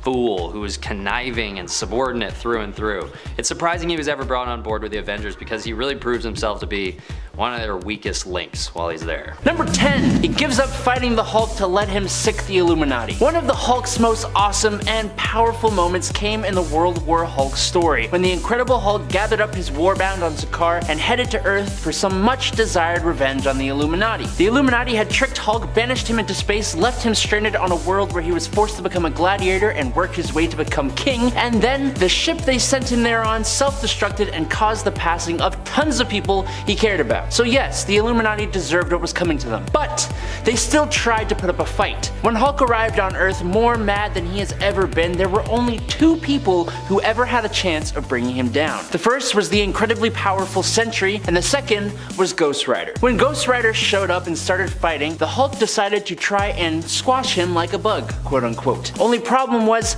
now that he had knocked out Johnny Blaze, Zarathos was allowed to take a bit more control, and he attacked back with so much hellfire the two got to an almost stalemate. The not so bad thing that we're talking about though is when Zarathos, who only punishes the guilty, sees that Hulk is truly innocent in this situation. So he betrays the Illuminati and basically allows the Hulk to go ahead with his destruction. Honestly, kind of awesome. I wasn't even upset. Let's find some better examples. But before I do that, do you like anime as well as comics? Well, luckily for you, now we have a full channel completely dedicated to nerdy videos about specifically anime and manga. Go check out Amazing Top 10 Anime. Let's just move on. Number 9. Johnny Blaze and Danny Ketch. Yet again, I can't really say I blame Johnny Blaze all too much for this one, but still. When Danny Ketch became a new Ghost Rider after Johnny had imprisoned Zarathos in an amulet, Johnny was more more than a little suspicious. Johnny Blaze traveled from the west coast to confront this new Ghost Rider, thinking that Zarathos had returned somehow. Blaze hunted down Danny Ketch Ghost Rider and tried to take his life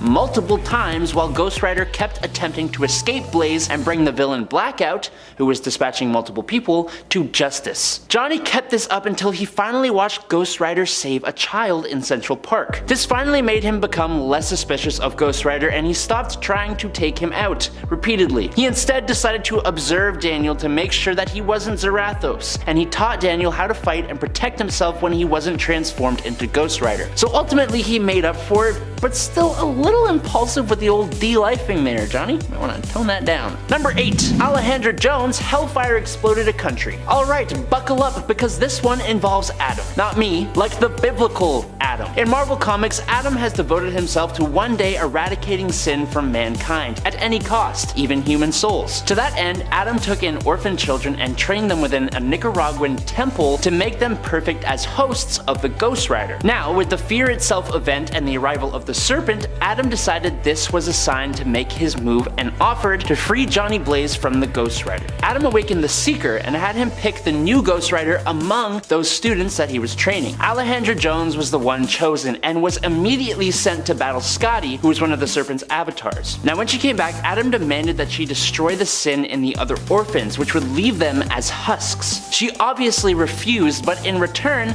Adam enslaved her. Now Johnny Blaze, realizing he made a boo-boo, journeyed to Nicaragua to stop them, but Adam turned Alejandra's power into a bomb that went off, taking away the sin from the Nicaraguans, turning them into mindless emotional shells of the individuals they once were. The only ones unaffected by this blast were Johnny and the Seeker. Basically, Alejandra was used to destroy the whole country of Nicaragua. Number 7. Iron Man joins Kang. Yeesh, the crossing. What a weird crossover event. Every time I think I'm over it, we come up with a list topic where I kind of can't help but return to it. In this event, Iron Man, one of the main Avengers, was revealed to be secretly one of the baddest of the bad, as we learned that Iron Man had actually been working for Kang, or rather Kang's Immortus version, for years. That's right, it turns out that Iron Man is actually a sleeper agent for Kang, or he was.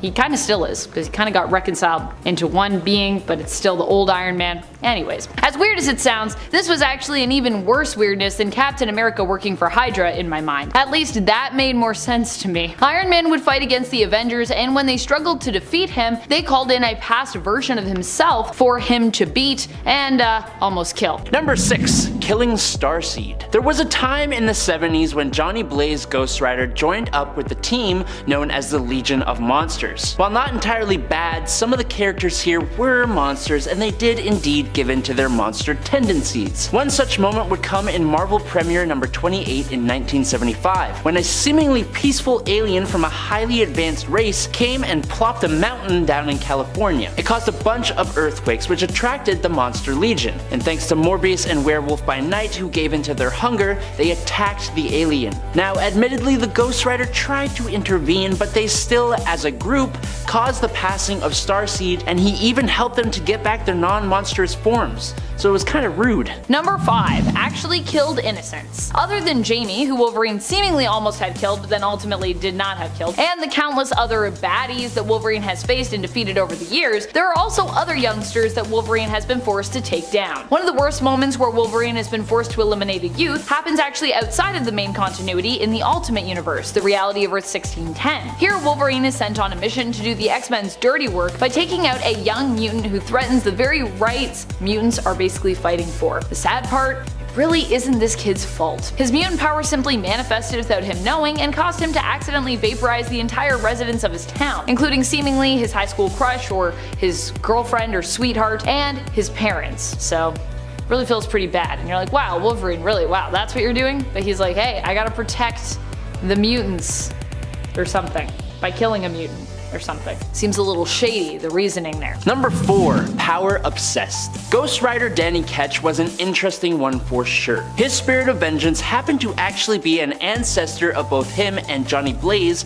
named Noble Kale, who became a spirit of vengeance. In Danny Ketch Ghost Rider number 2, Danny gets the spirit exorcised from him, but instead of doing him good, he went a little bonkers, craving the spirit's power like some kind of addiction. He tried to set himself on fire in Times Square to get the power back. That's That's how crazy he went. He ended up hanging out in bars, fighting other people just for fun. Yeah, sounds like a blast. But in a turn of events, he was fed doses of the Ghost Rider power, feeding his addiction. Then he began hunting down the other Ghost Riders and Verminous Rex, taking him down and absorbing a whole bunch of Ghost Rider souls and quote-unquote overdosing on the power. The Archangel Zadkiel intervened and saved him, but made Danny one of his knights, hunting down other spirits of vengeance, which led him after Johnny Blaze and saw Danny convince a young man, Lucas Collier, to end his own life. So yeah, he's kind of absolutely horrible. Number 3. Avengers Disassembled. Avengers Disassembled was a story arc where the Avengers essentially imploded. What had really happened was Wanda had learned of the secret being kept from her, that she'd had fake children, which she'd in essence kinda made, who had been taken from her and then wiped from her mind by Agatha Harkness. Now, Wanda didn't like that too much, and in essence turned against Agatha, killing her before turning on her friends and colleagues, causing them to lose control, attack one another, and sicking reality warped versions basically of like Vision and dead Avengers on them. Not only did the Avengers hurt one another, but they were made to do so by one of their own, and likely were even somewhat responsible for Wanda getting to a point where she decided to turn on them. So really, who's to blame here? Is it Wanda or is it the Avengers? Or is it kind of everybody? Number 2. Johnny hires Cosmic Ghost Rider. In an alternate future when Thanos was attacking the Earth and going on his mad conquest, Frank Castle was killed and sent to Hell. While down there, he made a deal with Mephisto to gain the spirit of vengeance and defeat Thanos. The only problem is, when he came back, he was too late and Thanos had taken the lives of everyone on Earth. So he roamed the Earth totally alone and it drove him insane. Castle made a deal with Galactus to gain the power Cosmic in exchange for the Earth. So now, it's Frank Castle with the Spirit of Vengeance and the power Cosmic. Yes, it is as cool as it sounds, but him going bonkers has made things much more interesting. Unfortunately, he actually goes on to sort of join Thanos in his quest. A lot of stuff happens with the baby and adult Thanos, but basically, in Earth 616, Johnny Blaze is the King of Hell, forces this Cosmic Ghost Rider to attack the Avengers in Avengers Volume 8, number 24, and forces Robbie Reyes into a race for Robbie's power, threatening the life of Robbie's brother Gabe. So yeah, this is Johnny being a jerk again, hiring an insanely powerful Cosmic Ghost Rider to de-life the Avengers. Luckily it doesn't turn out that way. And in at number 1 is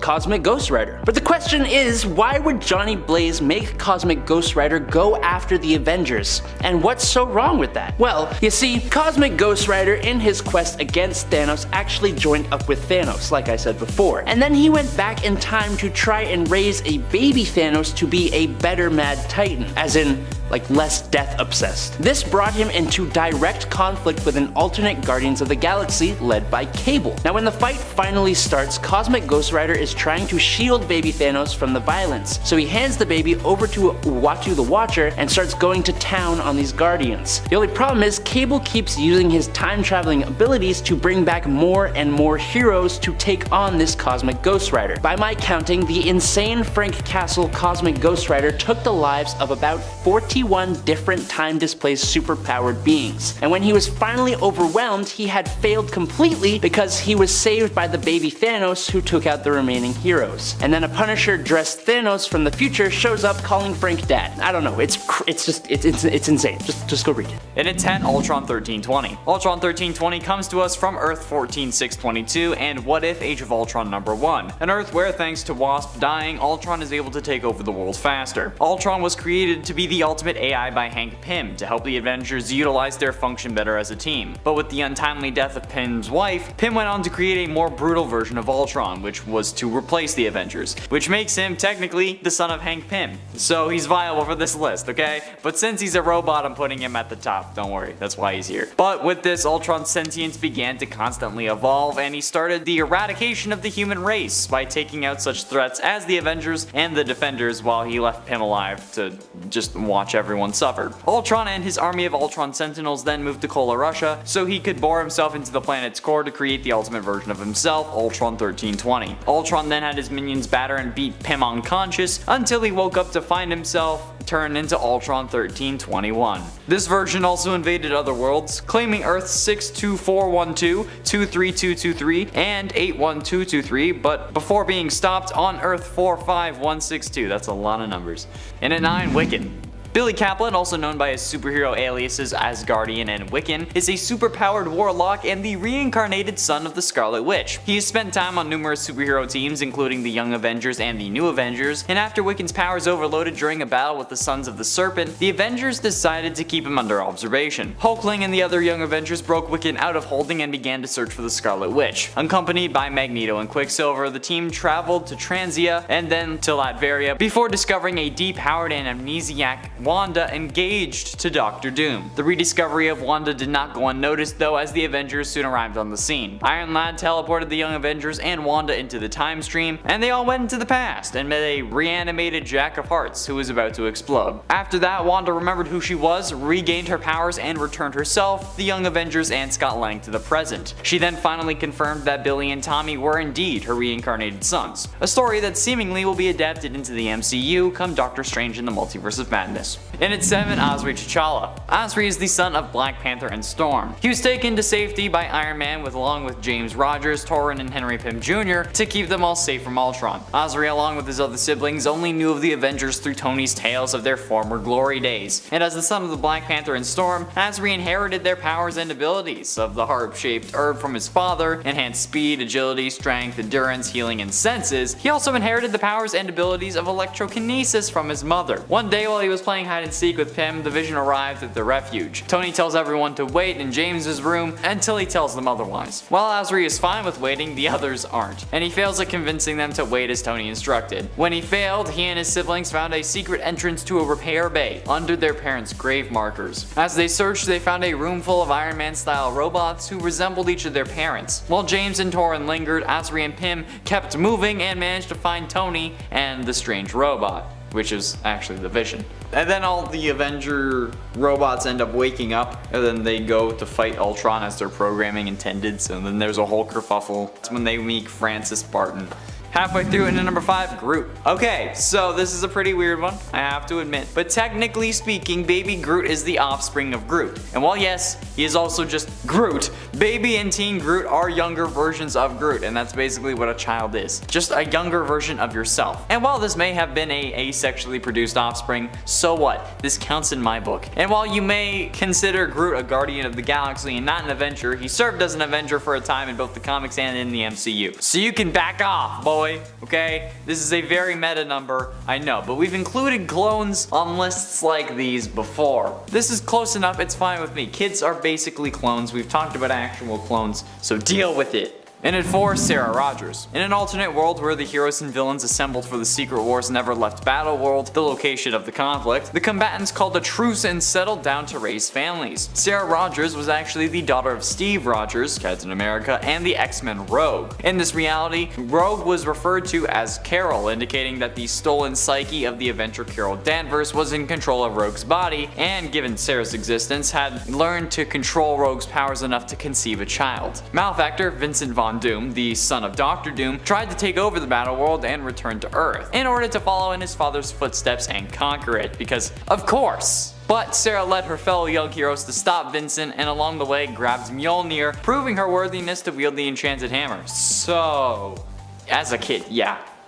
you're on the list, don't worry.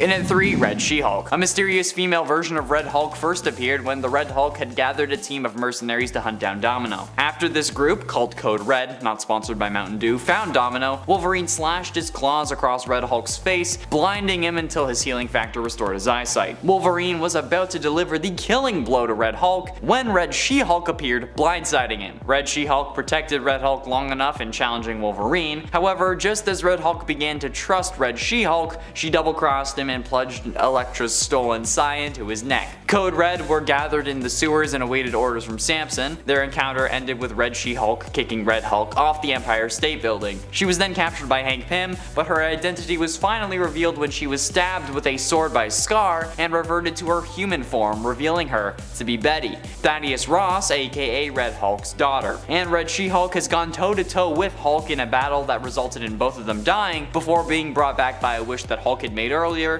So yeah, pretty powerful. See, I know if someone has tussled with the Hulk to put him higher on this list now, since y'all can't let go.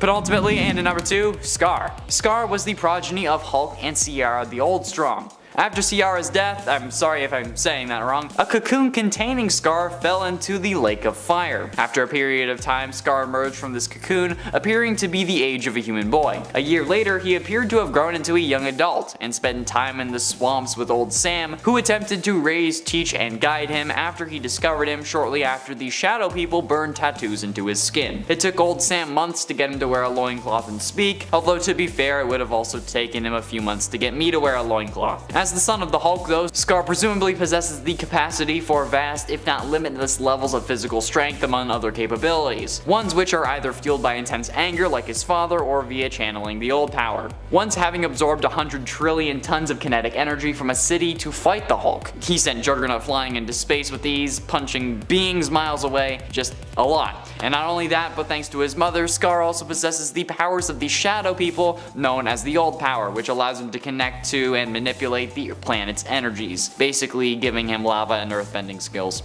Finally, in at number 1, Franklin Richards. Franklin Richards is the son of Reed and Sue Richards of the world-renowned Fantastic Four, who, like I said, were at one point working alongside the Avengers, and who were deemed Avengers for a couple missions, so I'm counting it. Basically, the freaking Celestials have deemed this kid to be beyond Omega level on the scale of mutant-based powers, so yeah. A future version of Franklin came back to our present and managed to bend Galactus to his will, making Galactus Franklin's herald, which I think speaks for itself. This kid is able to tear the universe apart with a single thought, probably making him the scariest damn toddler on the face of this planet. And that's coming from someone who already thinks toddlers are scary, okay? You should have seen that one kid who tried to stab me with safety scissors. It was certainly an interesting Tuesday afternoon. And in the book History of the Marvel Universe, Franklin Richards is revealed to apparently survive the end of his universe and pass on to the next one, like Galactus did, which is freaking insane. Number 10, Starbrand. Starbrand isn't so much a singular person as it is a power in and of itself. Right now, the current Starbrand in the 616 universe is Brandy Selby, daughter of Suzanne Selby, who became the Starbrand after the one before her, Kevin Connor, passed away. The Avengers stepped in and had to help Suzanne deliver little Brandy, an act that caused Suzanne to pass away and attach the Starbrand to Brandy. Since Brandy's birth, she's used the Starbrand to fly and survive without oxygen and in the vacuum of space, and she can use extremely powerful energy blasts that can take down multiple people at once. But the Starbrand itself is an incredible source of power, proven by other people who have wielded it. The bearer of Earth 723's Starbrand used the power to create music that can influence human behavior to the extent that he has unified the people of his world as a single hive mind.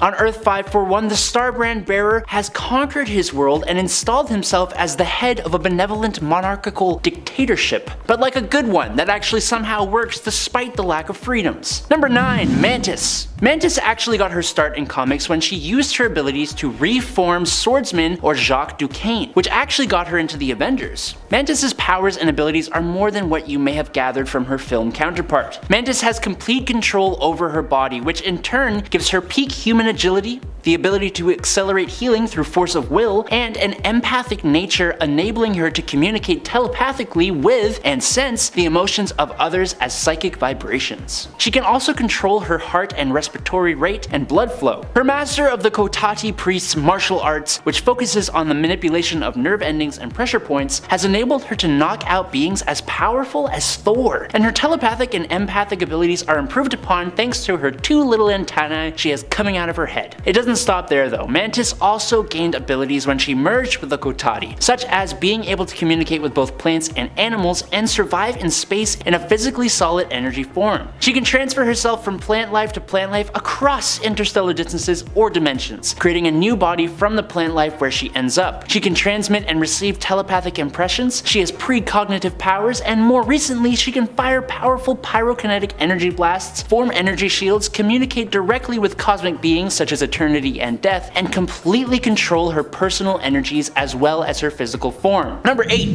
Tigra. When Greer Nelson first came on the scene, she was just known as the Cat and was given powers tied to her costume, but that all changed when she became Tigra, mutating into a human-tiger hybrid in a ritual that bound her to the Cat People, which is a very silly name, but was a race of humanoid cats who were created in the Middle Ages. Now before you laugh at her for looking kinda silly, just know that in her tiger form, Tigra is granted some awesome abilities. Her superhuman strength allows her to lift over 10 tons, with her leg muscles allowing her to perform a stand landing jump of 12 feet. She can run at speeds of around 70 miles per hour, has superhuman durability, agility, reflexes, and stamina, and as we all know, cats have heightened senses and like to knock things off of where you carefully place them. And as far as I know, the former is the same with Tigra, whose senses are about 10 times that of a human. Tigra's eyesight can sense the infrared portion of the electromagnetic spectrum, allowing for night vision. She can more easily detect the movements of an opponent. Her hearing is so strong that she can detect a ball of tissue paper being dropped at a distance of 40 feet, and her sense of smell lets her track people.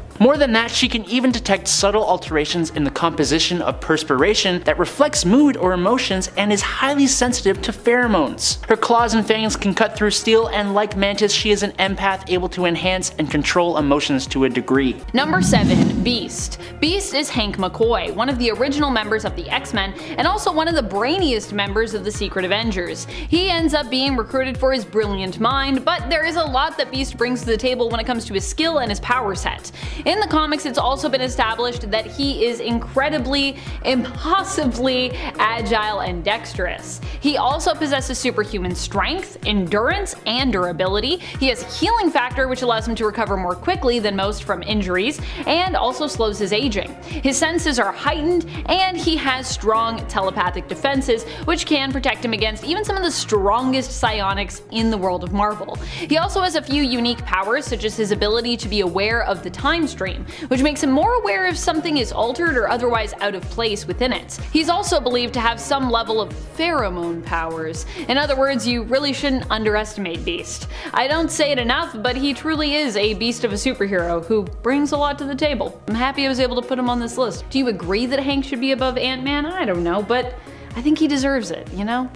Not enough appreciation for Hank McCoy. Number 6. Moon Knight. Moon Knight was considered a questionable recruit to the post-Dark Reign Secret Avengers team the Cap brought together, and yet he still makes a lot of sense when you consider just how dangerous and how capable he is. Moon Knight might live with a dissociative identity disorder, but this often doesn't get in his way of completing whatever mission he is on in his own heroic life, nor does it often affect his ability to be a hero. Still, the other heroes on the team did personally question if Moon Knight was the right fit and the right pick. Moon Knight has access to amazing weapons and tech thanks to being outfitted by Stephen Grant, another prominent persona that resides in Mark Spector's psyche, who is a millionaire. He also has tons of intel, which is provided to him through one of his other personas, Jake Lockley, who's a cab driver. When it comes to his power set, he is an incredibly skilled fighter who has the favor of a god, the moon god Khonshu, on his side, and this also makes him hard to kill because usually Khonshu will just bring him back to life. He's also got enhanced strength, endurance, and agility at night, especially if it's a full moon. Moon power, baby! Get that moon power. Number 4. Black Widow. Black Widow makes for a great addition to Captain America's Secret Avengers team that is formed following the end of Norman Osborn's Dark Reign. This team was one that Captain America brought together to basically serve as his Black Ops team. Their main mission was to help clean up all the messes that Norman Osborn had left about during his time ruling Hammer and the Dark Avengers. Considering that Natasha is a highly skilled and trained assassin who also has extensively reflected on the moral dilemma that comes attached to things like assassinating people and Black Ops, she makes a great fit. She is extremely experienced with walking that fine line between getting less savory jobs done, but also making sure you don't lose yourself and that you only do as much as is really necessary. Not only is she highly trained and skilled, but it's also implied that she technically has superpowers after being exposed to a Russian variation of the super soldier serum during her time in the Red Room. It's how she can stay so youthful and she looks so young forever. That Russian super soldier serum. Making sense of how is Black Widow even still alive and what is going on. Number 3. Sersi. Sersi is a member of the Eternals, an evolutionary offshoot of humanity gifted with amazing powers and abilities to look after the human race throughout the ages. Which is similar to, but also just a smidgen bit different from the Eternals movie counterparts. As an Eternal, Sersi's body is augmented by cosmic energy, and she has total mental control over her entire molecular structure, which allows her and other Eternals to be immortal, indestructible, and invulnerable to anything which isn't stronger than the cosmic energy that that augmented them in the first place. Cersei has enough strength to bench 20 tons, but thanks to her telekinesis, she can augment that to lift about 25.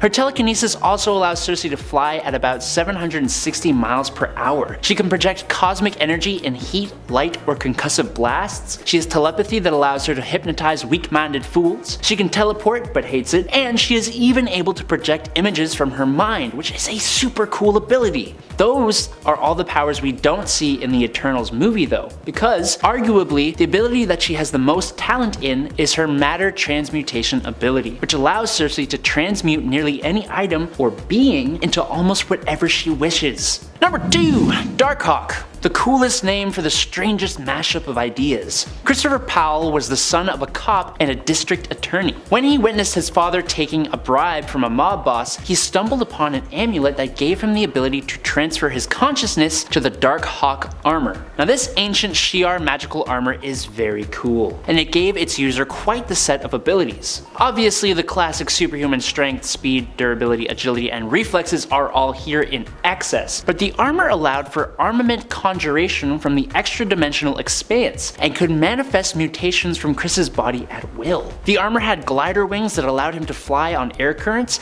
but he gained an upgrade that brought his flight to interstellar distances and speeds. Chris is able to heal from even the worst of wounds by just switching back to his human body. The armor can generate force fields, generate dark energy blasts, give its user enhanced vision, and can switch to a bunch of different modes, going transparent, doubling up its armor, and fighting with even stronger weapons. The problem for Darkhawk is that he has this very Iron Man vibe that kind of mixes with a Wolverine vibe due to his fist claws. It also mixes with a bit of a Spider-Man vibe as well, and it all just didn't really allow him to stay relevant past the 90s. And in at number 1 is Hawkeye. Okay, look, hear me out. Yes, Clint Barton is essentially just a regular human man, but despite that, and likely because of his abilities and talents, he is considered a power level 4 according to Nick Fury's intel. Those aforementioned abilities include being a master of archery in the use of regular bows, longbows, compound bows, and crossbows, with basically perfect accuracy, able to fire multiple arrows at a single target in a few seconds. But he now also has near perfect precision with any aimed or thrown weapon. He is at the peak level of human eyesight possible. I don't know how you train that, but there you go. He is in peak athletic human condition with peak strength, endurance, and reflexes. He is an expert acrobat, tactician, and master martial artist, but listing off his abilities isn't really going to give you a proper understanding. So what has he done? In Avengers Volume 3 number 14, Hawkeye was cornered by 17 marksmen and took them all down without taking a single life. In Hawkeye Volume 4 number 1, Clint ran into a wanted criminal in a bar and took him down silently, fracturing his neck with a deck of cards. Number 10. Civil War 1. Oh boy, the first Civil War caused a great uproar and a good deal of problems in the superhero community. It also made Earth vulnerable to attack, as it evidently involved just infighting. When superheroes turn on each other, that's bad. When two main superheroes who are part of the same team turn on each other, that's ridiculous. And that's exactly what happened with Civil War 1. While the inciting incident that divided heroes wasn't caused by Iron Man or Captain America, and actually was pretty serious, they both had become leaders of two different approaches for how to best resolve that main issue. Iron Man believed that superhuman beings needed a shorter and tighter leash basically, and should work with the government so they could kind of be overseen. Number 9. Axis. Axis was an event where we saw heroes and villains sort of do kind of like a role reversal. This happened as a result of a spell backfiring, cast by, well, you probably guessed it, none other than Scarlet Witch. Wanda, for being a powerful magic user, has kind of a challenging time with magic. Although, to be fair, she actually wasn't the only caster involved here, although she is the one that we often talk about. Doctor Strange started casting with her, and when he got taken out, Doctor Doom actually helped in his stead. So Doom is also possibly to blame as well, even though Wanda usually takes a lot of the flack for this one. What launched the Axis event was Wanda and Doom attempting to cast this spell on the evolved and supremely powerful version of Red Skull, Red Onslaught, which sort of came about when Magneto was like, I know how to fix this, I'll kill you, and then Red Onslaught happened, so it didn't work out so great. The spell actually succeeded, but kind of backfired in that many other heroes and villains within a certain radius also got hit with the spell unintentionally. Oops. And friends, if you are loving what we do here at Top 10 Nerd, may I recommend that you check out our latest channel, Most Amazing Top 10 Anime. Number 8, Hydra Cap. Hydra Cap is definitely a pretty bad thing that happened for the Avengers in many regards. One, Hydra Captain America is literally another version of Captain America who for a while we actually thought was the main continuity version for real. So we're not off to a great start with that. Number 2, the Avengers failed to stop Hydra Supreme Cap from taking over the US. Number 3, some of the Avengers were even manipulated into joining Hydra and Hydra Cap's forces. Some of them were actually possessed and some of them were just kind of made to do so. All around, it was just a rough time and not a great look for the Avengers overall. I'm actually surprised there isn't more pushback from the public today as a result of this one. Number 7, Iron Man joins Kang. Yeesh, the crossing. What a weird crossover event. Every time I think I'm over it, we come up with a list topic where I kind of can't help but return to it. In this event, Iron Man, one of the main Avengers, was revealed to be secretly one of the baddest of the bad, as we learned that Iron Man had actually been working for Kang, or rather Kang's Immortus version, for years. That's right, it turns out that Iron Man is actually a sleeper agent for Kang, or he was. He kind of still is, because he kind of got reconciled into one being, but it's still the old Iron Man. Anyways, as weird as it sounds, this was actually an even worse weirdness than Captain America working for Hydra in my mind. At least that made more sense to me. Iron Man would fight against the Avengers, and when they struggled to defeat him, they called in a past version of himself for him to beat and almost kill. Number 6, Final Fight. When the Earth was threatened by incursions during the events of Time Runs Out, what did the Avengers do? Save the day? Try to stop those incursions? Not exactly. Captain America had once been a member of the Illuminati, the secret group of heroes who banded together to resolve ideally all of Earth's problems without anyone actually even knowing. A group of superpowered intellectual, philosophical, and moral geniuses. At least that's what they thought. When the incursions were discovered to be a threat, and the majority of the group felt that it was important to consider the possibility that they'd maybe need to destroy other worlds to sort of save themselves from it, Captain America fought vehemently against that idea. As such, his mind was wiped and he was decidedly ejected from the group. When he regained his memories, rather than use the Avengers to fight against the incursions and find a way to stop them, he actually spent the last bit of time before the multiverse was to end hunting down the Illuminati and in a toe-to-toe battle with Iron Man. Number 5, create the Illuminati. Sometimes it only takes one Avenger to mess up everything for all of us. And that's kind of what happened when Tony Stark, aka Iron Man of the Avengers, decided to bring together the secret superhero group known as the Illuminati. Like I said, this wasn't the combined effort of the Avengers, but when you think about the Avengers now and even before, Tony has been a staple of that team for a very long time. And the Illuminati was really his genius idea. His genius idea. The Illuminati as a group have definitely caused more trouble than they're worth, causing a lot more problems in the cosmos than they've actually solved. Playing a key role in the end of the multiverse during Time Runs Out when they couldn't save the world, helping to cause Secret Invasion and World War Hulk as well. So yeah. Number 4, Civil War II. Even worse by far than Civil War I was its follow-up, Civil War II. In this story, we got more infighting, but for less logical reasons. This time, it was Iron Man versus Captain Marvel, because I guess Iron Man just really needs to duke it out with all the captains. This one is one we can also likely more blame on the behind the scenes, as Marvel was definitely aiming to capitalize on Civil War I's success with this follow-up, but it just didn't work out too well because Civil War II didn't really make a lot of sense for most readers. But in terms of the canon, Carol, I think, was hands down to blame here for just being, well, unreasonably aggressive on the matter that was up for debate. Whether or not to let Inhuman Ulysses, a precog, predict the future and then based on those predictions stop future criminals from committing future crimes before of course they even happen. Yeah, and I say that as a Captain Marvel fan. I'm a big Carol Danvers fan, but this one was pretty one-sided in my mind. Even I am I think Carol was wrong and Tony was right. And I don't say that very often. Number 3, Avengers Disassembled. Avengers Disassembled was a story arc where the Avengers essentially imploded. What had really happened was Wanda had learned of the secret being kept from her, that she'd had fake children, which she'd in essence kinda made, who had been taken from her and then wiped from her mind by Agatha Harkness. Now, Wanda didn't like that too much, and in essence turned against Agatha, killing her before turning on her friends and colleagues, causing them to lose control, attack one another, and sicking reality warped versions basically of Vision and Dead dead Avengers on them. Not only did the Avengers hurt one another, but they were made to do so by one of their own, and likely were even somewhat responsible for Wanda getting to a point where she decided to turn on them.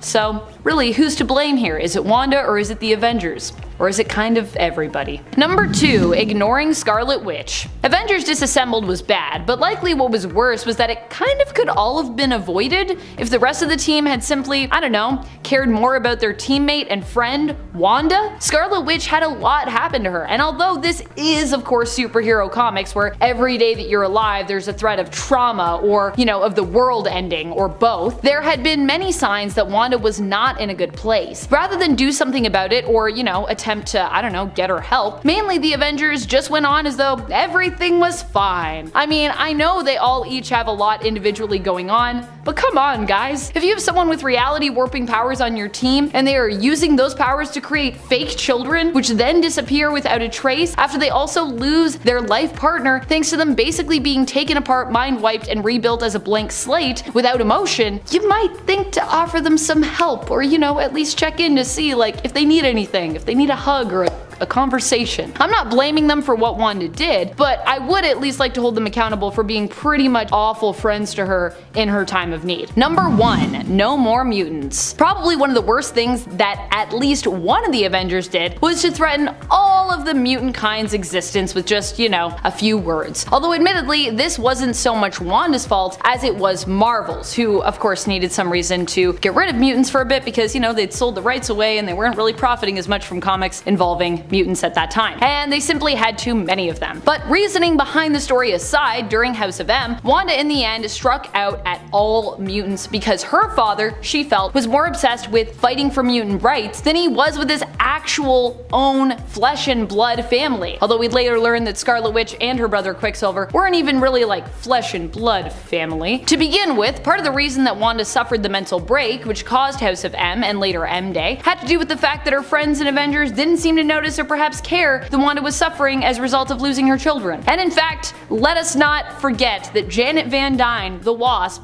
of the Avengers, was also the one who even kinda caused Wanda to remember her kids to begin with. She kinda spilled those beans. So whose fault was M Day really in the end? It was still Wanda's. Wanda was the one that said the words, so it's still her fault. But Janet was there. Number 10, kills. One of the worst things about Wolverine in general, but also maybe one of the best things, is that he kills. Or more now that he's willing to kill, I guess. Although back in the day, he really did kill pretty indiscriminately. And like I said, it was basically what made him one of the worst, while also being the best at what he does. Although as Wolverine has even said himself, what he does isn't usually very nice. Now Wolverine is more reserved to maiming those he comes up against, only really killing those who he feels really deserve it, who are beyond redemption. But even then, the fact that Wolverine thinks he gets to decide those folks' fate could be seen as, well, pretty problematic. I mean, Wolverine's a pretty good dude all around, but I still don't think, even as a hero, that he should get the judgment call on who lives and who dies. You know what I mean? It definitely makes him a way more complex and interesting character.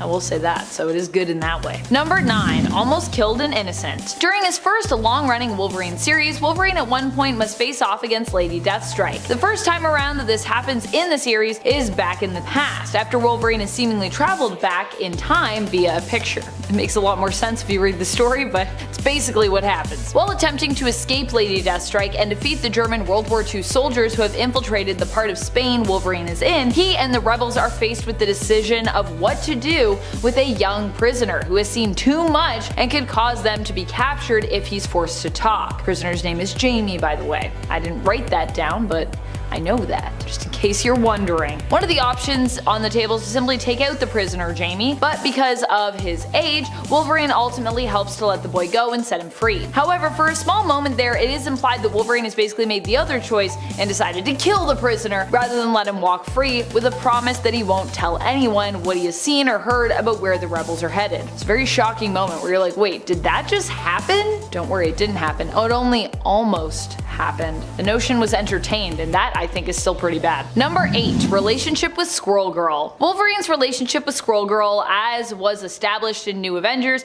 might be considered by some to be one of the worst things he's ever done, or that was ever done to him as a character, I guess. This is likely because Squirrel Girl, aka Doreen Green, is often depicted as being from a different generation entirely than Wolverine, and that's not even considering that he's actually even older than he appears, and than the generation that he first appeared in. Squirrel Girl and Wolverine were implied to have had a romantic relationship in the 2010 New Avengers series in issue number 7, and many consider it to be pretty odd. And I gotta say, the way it's also kind of weirdly like shoehorned in there, you're like, what? Why is this in here? What purpose narratively does this really give us? And friends, before we move on to this next spot, if you are loving this list and you want more lists about Wolverine, then be sure to let us know by giving this video a thumbs up. Goodness knows he's done a lot of bad things. Even Wolverine would say that though. He'd be like, I got a lot of things in my closet. I got a lot of skeletons in my closet, bub. Number 7. Beat Up Angel. So back in the Avengers Volume 1, issue number 214, Johnny Blaze and the Avengers come into conflict. Johnny was hanging out on some rocks in New Mexico, brooding and hating on the world for everyone who abandons him, when all of a sudden Warren Worthington III comes zooming down the road in a Ferrari with a girl in the passenger seat. Johnny seems to get really jealous and decides to scare the hell out of the couple, causing Warren to crash the car. Johnny then challenges Warren to a race. Now to be fair, Warren gets a good punch in on Johnny, but that just makes the Ghost Rider use his Hellfire to burn Warren's soul and put him into a coma. Kind of really overdoing it there, Ghosty. Thor, Tigra, Iron Man, and Captain America head to the area of the incident to take on the Ghost Rider, only for him to give them much more of a fight than they probably expected. Number 6. Got even with the Punisher. So the Punisher has done some pretty heinous things to Wolverine over the years in their ongoing fight for who can be the most edgy. This has less to do with Wolverine and Punisher feuding within the comics, and more to do with shots being fired between a few of their passionate writers, Wolverine's Frank Thierry and Punisher's Garth Ennis. Now granted, Thierry has also written a few Punisher titles in his time, although I don't think Ennis has ever written a Wolverine titled book, at least not as far as I know, which is surprising to me. But anyways, I digress. In Thierry's 2003 issue of Wolverine, issue 186, Thierry ended up aiming to get revenge on the Punisher for what Garth Ennis had him do in 2002 during his Marvel Knights run on Punisher in issue number 17. Ennis had Punisher brutally attack and maim Wolverine, basically, even going so far as to steamroll him, and some other things, which I don't know if I can even say on YouTube, but they were bad. To get revenge, Thierry had Wolverine imply the Punisher was gay. Doesn't sound so bad until you read it and you see how it's presented, with Logan implying the Punisher is basically lesser or less of a man or a hero because of his possible sexual orientation. Yikes. Maybe don't do that. Maybe don't write that. It's unfortunate because now that's also on Wolverine as a character. Eek. Number 5. Create the Illuminati. Sometimes it only takes one Avenger to mess up everything for all of us. And that's kind of what happened when Tony Stark, aka Iron Man of the Avengers, decided to bring together the secret superhero group known as the Illuminati. Like I said, this wasn't the combined effort of the Avengers, but when you think about the Avengers now and even before, Tony has been a staple of that team for a very long time. And the Illuminati was really his genius idea. The Illuminati as a group have definitely caused more trouble than they're worth, causing a lot more problems in the cosmos than they've actually solved, playing a key role in the end of the multiverse during Time Runs Out when they couldn't save the world, helping to cause Secret Invasion and World War Hulk as well. So yeah. Number 4. Became Apocalypse. Of course, this one also did not happen in the main continuity, but hey, it still happened, so it still counts. This all went down in Age of Apocalypse, where Wolverine, here known as Weapon X, would fight against Apocalypse for most of his life. At one point, he was part of Magneto's X-Men, but would leave them to rescue Jean Grey, his love, and later his wife, and fight alongside her against Apocalypse in their own way. Eventually, however, Jean was believed to have been killed and Weapon X would become a recluse, only to find out years later that she was actually alive. Dun dun dun. When the Celestials returned to Earth following the death of Apocalypse, James Howlett offered himself to the Celestials in order to prevent the destruction of Earth. However, this caused him to become the very villain he had hated the most, as the Celestials used tech to modify him, giving him great power but basically warping his mind, and causing him to become Apocalypse's heir, known as Weapon Omega. He was basically just like, evolution is what it's all about, baby. People were like, but don't you see? You're Apocalypse now. And he's like, but it's different. I'm trying to save people by killing people. Wait a minute, maybe you're right. Number 3. Throwing his brother off a bridge. Speaking of Danny Ketch, he is actually the brother of Johnny Blaze. In the beginning of Ghost Rider Volume 9, Johnny Blaze was the king of hell. Something that happened in Damnation after Johnny's soul was sent to hell and he convinced Zarathos to help him in a journey to usurp Mephisto's throne. Either way, Johnny Blaze began capturing demons roaming the earth. He tried to recruit the help of his brother, Danny, but Ketch refused and tried to convince Johnny that his position as the king of hell was corrupting his soul. Blaze didn't seem to like that too much, and so he very unceremoniously stripped Ketch of his spirit of vengeance and threw him off the Manhattan Bridge. Nothing like stealing your brother's power and throwing him off a bridge, am I right? Luckily though for Danny, he got saved from drowning by caretaker Sarah, but this is like the 4th time Johnny has just gone way overboard, or over bridge. I'm just gonna stop. Number 2. Made moves on MJ. So this one is so awful, it of course cannot come from the main canon of Earth 616. Instead, this point comes to us from the alternate reality of Earth 1610, also known as the Ultimate Universe. After Wolverine had she attempted to get back at him by making him telepathically swap bodies with the person he hated the most, which ended up being Peter Parker, aka Spider-Man. Although Jean later says, "Oh, sorry, I didn't know this would happen to you, Peter. Oops." But anyways, while swapped, both heroes struggle to deal with the everyday while occupying each other's bodies. However, Wolverine still manages to find some time to put some moves on MJ. Well, they don't seal the deal. This is really messed up because Mary Jane at this point in time is a teenager and she didn't even know that Peter and Logan had swapped bodies, so she thought that it was just Peter looking for some action instead of the super old at this point thanks to his healing factor X-Men hero Wolverine. Although not a very heroic moment here, Wolverine. What you doing? Don't do that. Number 1. Kill Daken. I think one of the worst things you can do as a parent is to kill those you're supposed to be looking out for and taking care of and protecting, even if your son happens to be the often villainous Daken, now commonly referred to by his actual birth/human name, Akihiro. At one point, Wolverine was forced to put down Akihiro during a fight. Akihiro had held a grudge against his old man for years, having been trained by Romulus to hate Logan after being stolen from his mother's womb and raised by Romulus. For years, Wolverine thought his son was dead, not knowing to come searching for Akihiro. But Akihiro was raised to believe he was basically abandoned, and he also grew up in a household where people didn't like him because he was half Japanese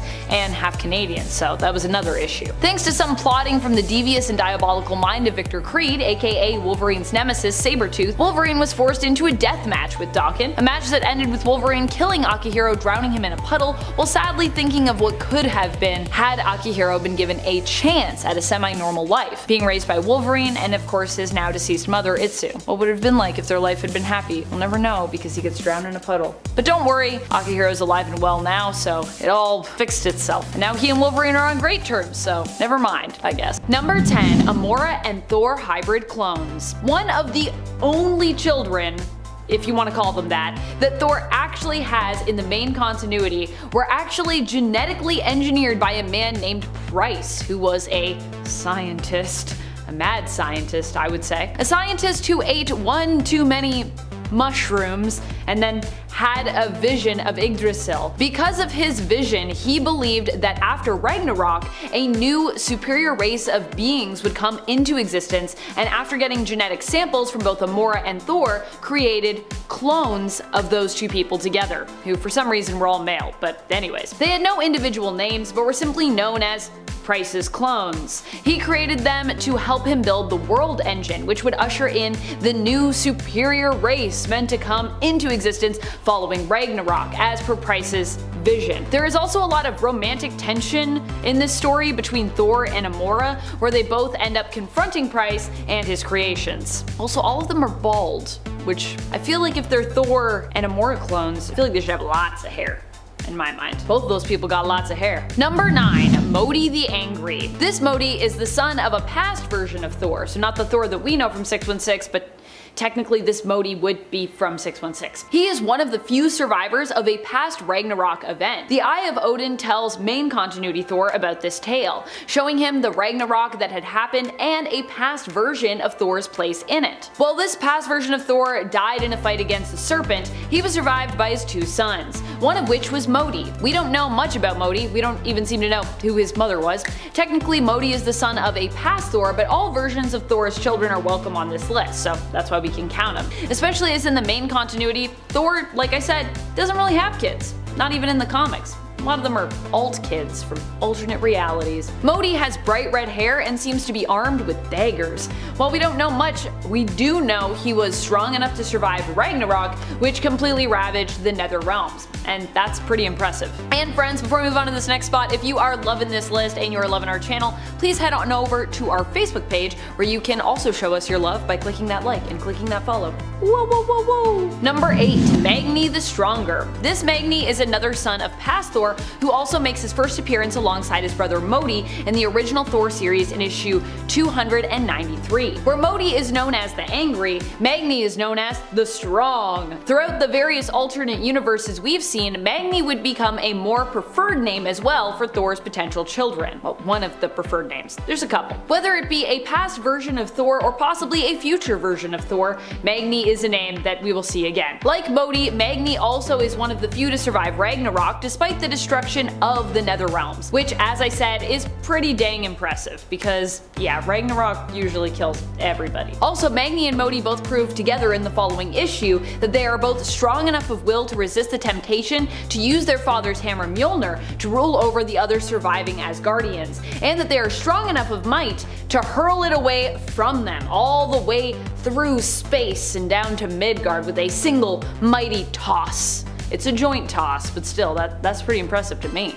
That's a far throw. And at 7, Scotty Summers. Hailing from Earth 1298, Scotty is Alex Summers and Madeline Pryor's son. Scotty, as he came to be known, was born to the mutant superhero Havoc and his then girlfriend Madeline. Sometime after his birth, his mom and dad got married and they moved in with the reformed X-Factor. As a child, he showed no signs of exceptional power and enjoyed a normal life until the Inferno event. During Inferno, he was captured by a couple demons who planned to use him as a sacrifice to open up the world to the malevolent Goblin Force. Alone and afraid, he was rescued by his mother Madeline, who brokered a deal with the demons in exchange for her son's life. He returned home with her, and the demons and the nightmare it seemed were over. But when Havoc of Earth 616 wound up in his counterpart in the Mutant X's reality's dead body, Scott immediately recognized that this Havoc was not truly his father. This was the first hint at the scope of young Scotty's power. When his mother was possessed by the Goblin Queen, Scotty was also taken by his father and their nanny, the ninja assassin Elektra. The three became like a family themselves, and Scotty even bonded with his new father. Eventually, Scotty during the battle was captured along with Havoc by the evil entity, but he knew that he was in the right place at the right time, and incidentally knew exactly what to do to end the fight. With a simple touch, he managed to defeat the Goblin Queen, who was possessing his mother at the time. But yeah, it's pretty overpowered. I guess you could say that Scotty doesn't know about his powers.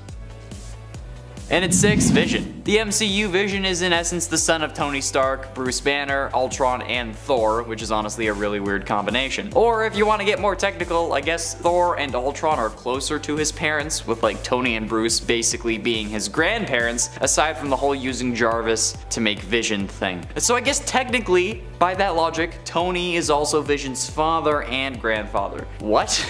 Either way, powered by an advanced AI and the Mind Stone, Vision is probably one of the most powerful Avengers until he was killed in Infinity War at the hands of Wanda and then Thanos, which was a stupid idea as we saw thanks to Ultron Z's with Thanos in the What If series on Disney+, where using the Mind Stone, Ultron just literally tore Thanos in half, which is probably what Vision could have done, resulting in one of the most frustrating moments of the entire MCU to me. But oh well, what are you gonna do? But yeah, I think that with the Mind Stone he is certainly powerful, but his reluctance to use it to kill Thanos puts him higher on the list, as well as, you know, the whole being mostly dead thing. Halfway through in at number 5, Valeria Richards. Valeria Richards is the second son of Dr. Reed Richards, aka Mr. Fantastic, and Susan Richards, aka the Invisible Woman, who did serve as Avengers for a couple missions. Due to her parents being exposed to cosmic radiation and being conceived in the negative zone, it caused her birth to be traumatic. But thanks to her uncle, Dr. Doom, he saved her life using a combination of science and magic. She was born a standard human and developed a genius-level intellect like her father. But as an unborn infant, when she was approaching term, she began to emit bursts of deadly radiation that threatened both her and her mother. Despite bringing in fellow scientists and radiation experts like Bruce Banner, Michael Morbius, and Otto Octavius, Reed Richards was unable to save his daughter, who appeared to be stillborn. Appearances can be deceiving though. Franklin Richards, the couple's first child, felt a deep loss over his sister, because, you know, he didn't have a sister anymore. Unconsciously though, he secretly used his psionic powers to transport this daughter to an alternate reality. After Franklin's cosmic powers were depleted during a battle to save all reality, Valeria reverted to an unborn child within Sue's womb. So all of a sudden, she was pregnant with Valeria again.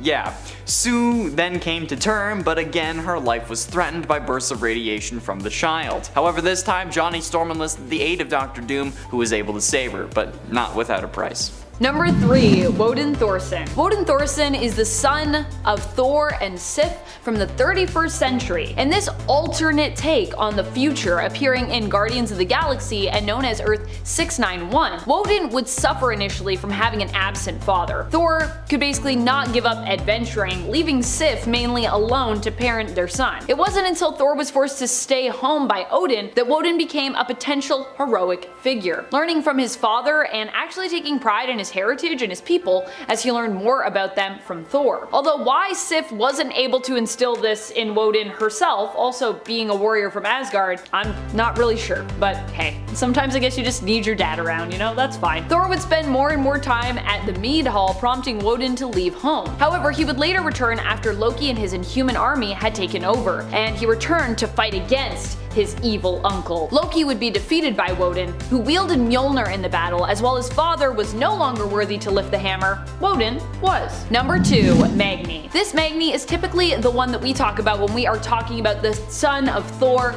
Magni. So usually when people say that, they're talking about this one. Like I said, there's a lot of repeating of names when it comes to alternate kids. It's great. It's a little confusing, but it's great. He hails from the alternate future reality of Earth 3515, which was erased from existence at the behest kind of Magni. The future Allfather Thor, who had Magni with his queen Amora, the Enchantress, ended up traveling back in time to warn his past self about everything that would come to pass should he rule over Midgard, which is also something that happened in this future and sent Thor down a pretty dark path. Thor of the present listened to the warning of his future self and heeded it, preventing this Magni from ever really existing. When he did exist though, Magni was considered to be similar to Thor in his abilities, but he was also believed to be even stronger physically than Thor had been, being known as the God of Strength. Magni was also capable of wielding Mjolnir in his lifetime. His short lifetime. R.I.P. Number 1. Starbrand. While not a child of his or Iron Man's loins, Brandy Selby became the adopted goddaughter of Thor in issue 32 of the 2018 Avengers series. He promised to take care of her after the Avengers, as he saw it, failed her mother, who died in childbirth. Thor especially felt bad as he had succumbed to being possessed by the Brood at that time, and really wasn't much help to the team when they came across the previous Starbrand, Suzanne, Brandy's mother, who went into labor. She gave birth to a healthy baby girl, but didn't survive the delivery herself. She passed on her Starbrand to her unnamed baby as she died, who was later named Brandy by the Avengers, who basically took Brandy in and kinda like did their best to raise her, Thor included. Kind of, I think, a pretty fun story. Lately, she's gone through a dramatic age up in the comics, which has also seen her come more into her own when it comes to controlling her power and tapping into its full potential. And if you didn't know, the Starbrand is pretty amazingly powerful when we're talking about cosmic power forces. It's pretty nuts. A lot Brandy could do with that for sure. A lot of harm, a lot of good. A lot of stuff. Number 10. Agent 13. While Sharon Carter might just be your average run-of-the-mill human on paper, in reality she is anything but your run-of-the-mill human when it comes to her capabilities. When the Secret Avengers team was brought together following the disbanding of Norman Osborn's Dark Avengers and Hammer, Captain America decided not to resurrect S.H.I.E.L.D., but instead create his own sub-Avengers teams to help keep the world safe. One of these teams was the Secret Avengers, and Sharon Carter was entrusted to be his kind of co-captain for it. Sharon Carter is Agent 13. Sharon was inspired to become an agent by tales that her Aunt Peggy Carter told her of her own heroics, as well as Captain America's. She joined S.H.I.E.L.D. and is considered to be among one of their best agents, being an expert in hand-to-hand combat as well as firearms. More importantly, Sharon is also a great tactician, strategist, and leader. Number 9. Goliath. Despite the fact that he died on the team, Goliath was still a powerful member. Goliath is Bill Foster, who used to work with Dr. Hank Pym as his assistant. Being a brilliant scientist himself, Foster was able to duplicate the formula for Pym particles. Exposing himself to Pym particles, he was given the ability to alter his size, turning himself into a giant. Well, at will. He could turn himself into a giant and then shrink back down. Hence the name Goliath. Safely, Foster could grow to 25 feet in height. His increase in size also gave him a great increase in strength and somewhat in durability due to his change in mass. The formula also allows his body to change so that it can actually support the weight of his new and larger form while he is transformed. However, Goliath was vulnerable if he changed sizes multiple times in a shorter period, as it left him weakened somewhat and exhausted temporarily. It's hard on the body, basically. He died during his time serving on the Secret Avengers during the first Civil War, which was actually the first Secret Avengers team, but not the first volume of Secret Avengers, to be clear. To some, his death only strengthened their conviction for the cause, and to others, it acted as a warning to basically leave the team. And gave them a signal that actually what they were doing maybe it wasn't a good idea. And friends, before we move on to this next spot, if you are loving this list and you want to learn more about other sub-Avengers teams or more about the Secret Avengers, be sure to let us know by giving this video a thumbs up. There's still lots of powerful members that I haven't talked about yet, so we could probably do a part 2 for this one. Number 8. Ant-Man. Ant-Man, for the purpose of this list, is actually Eric O'Grady, not Hank Pym or Scott Lang. During the Secret Avengers run that Ant-Man was a part of, the mantle was being held by Eric. If you thought Scott's past and thieving actions were questionable, Eric basically puts him to shame. Eric is probably the baddest of the Ant-Men in terms of his morals, although I think all Ant-Men have made some morally questionable choices in their life. Still, O'Grady really takes the cake overall. Eric O'Grady is more commonly known as the Irredeemable Ant-Man, which was the name of his Ant-Man series, which really gives you an idea of what type of character he is. However, Eric had decided to turn over a new leaf and really try to make a difference in the world and become a hero, which was what motivated him to accept a position on the Secret Avengers team. Although, to be clear, up to this point he was still a hero, he just was kind of like a very morally corrupt hero.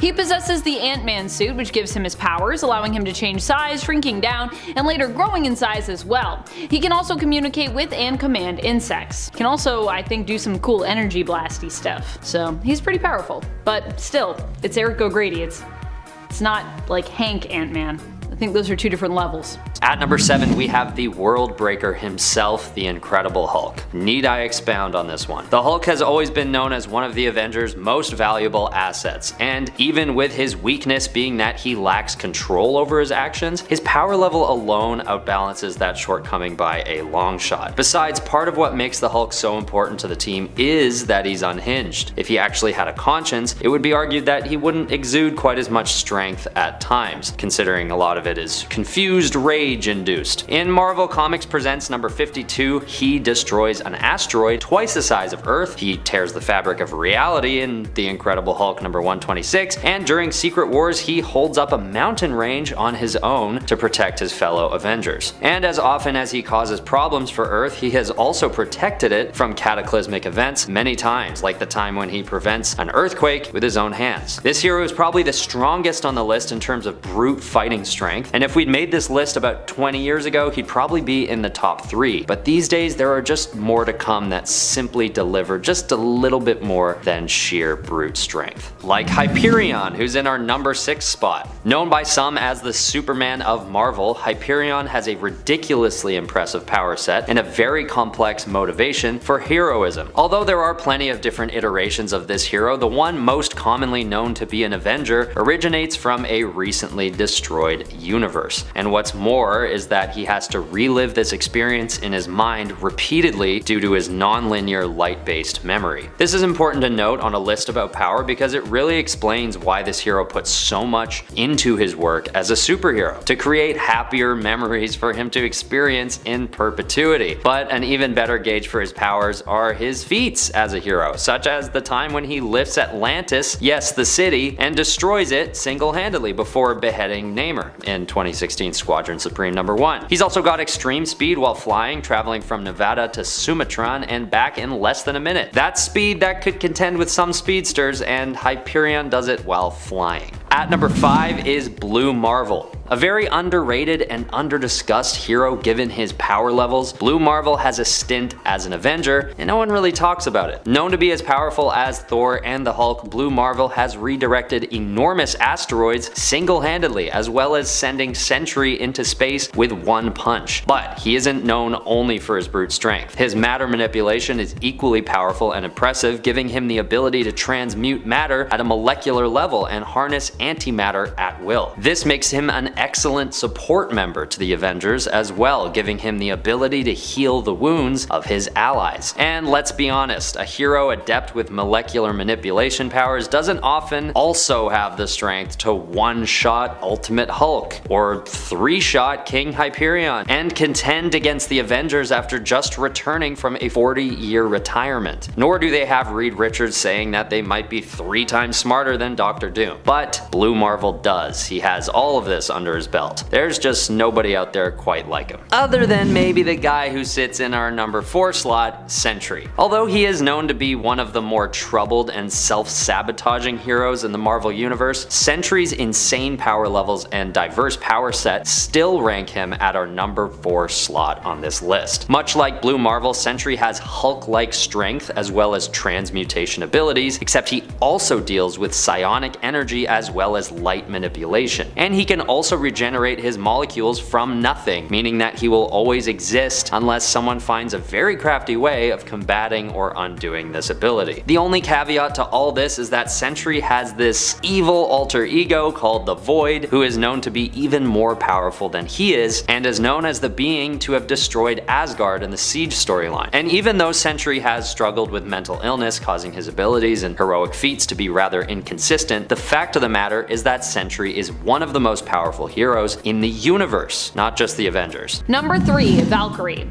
Brunhilde is Valkyrie, or at least she was Valkyrie. Now there's another Valkyrie, and actually there's kind of like other Valkyries, multiple Valkyries, but I digress. Brunhilde is also Valkyrie in the comics. She ended up joining the Secret Avengers after her apparent death during the Fear Itself event. As a character, she dies quite a bit to be honest, but she usually gets to return, which is awesome.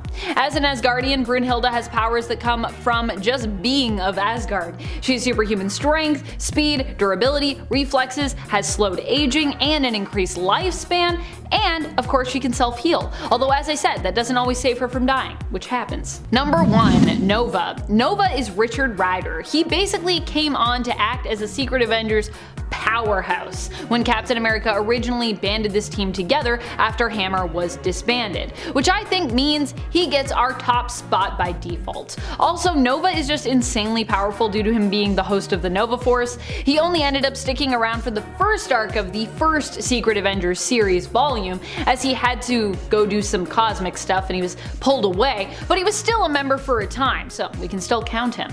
Nova is insanely strong, fast, durable, can self-heal, can fly, also having the ability to fly through space, and he's super smart, as he has access to the Xandarian world mind, basically giving him access to all the knowledge of Xandar. So yeah, he's got it all, baby. He's got the strength, he's got the wits, he's got that sweet look in his awesome suit with his awesome helmet. He's got it all. Except he doesn't have the time to be on the Secret Avengers for too long. That's what he doesn't have. He lacks time.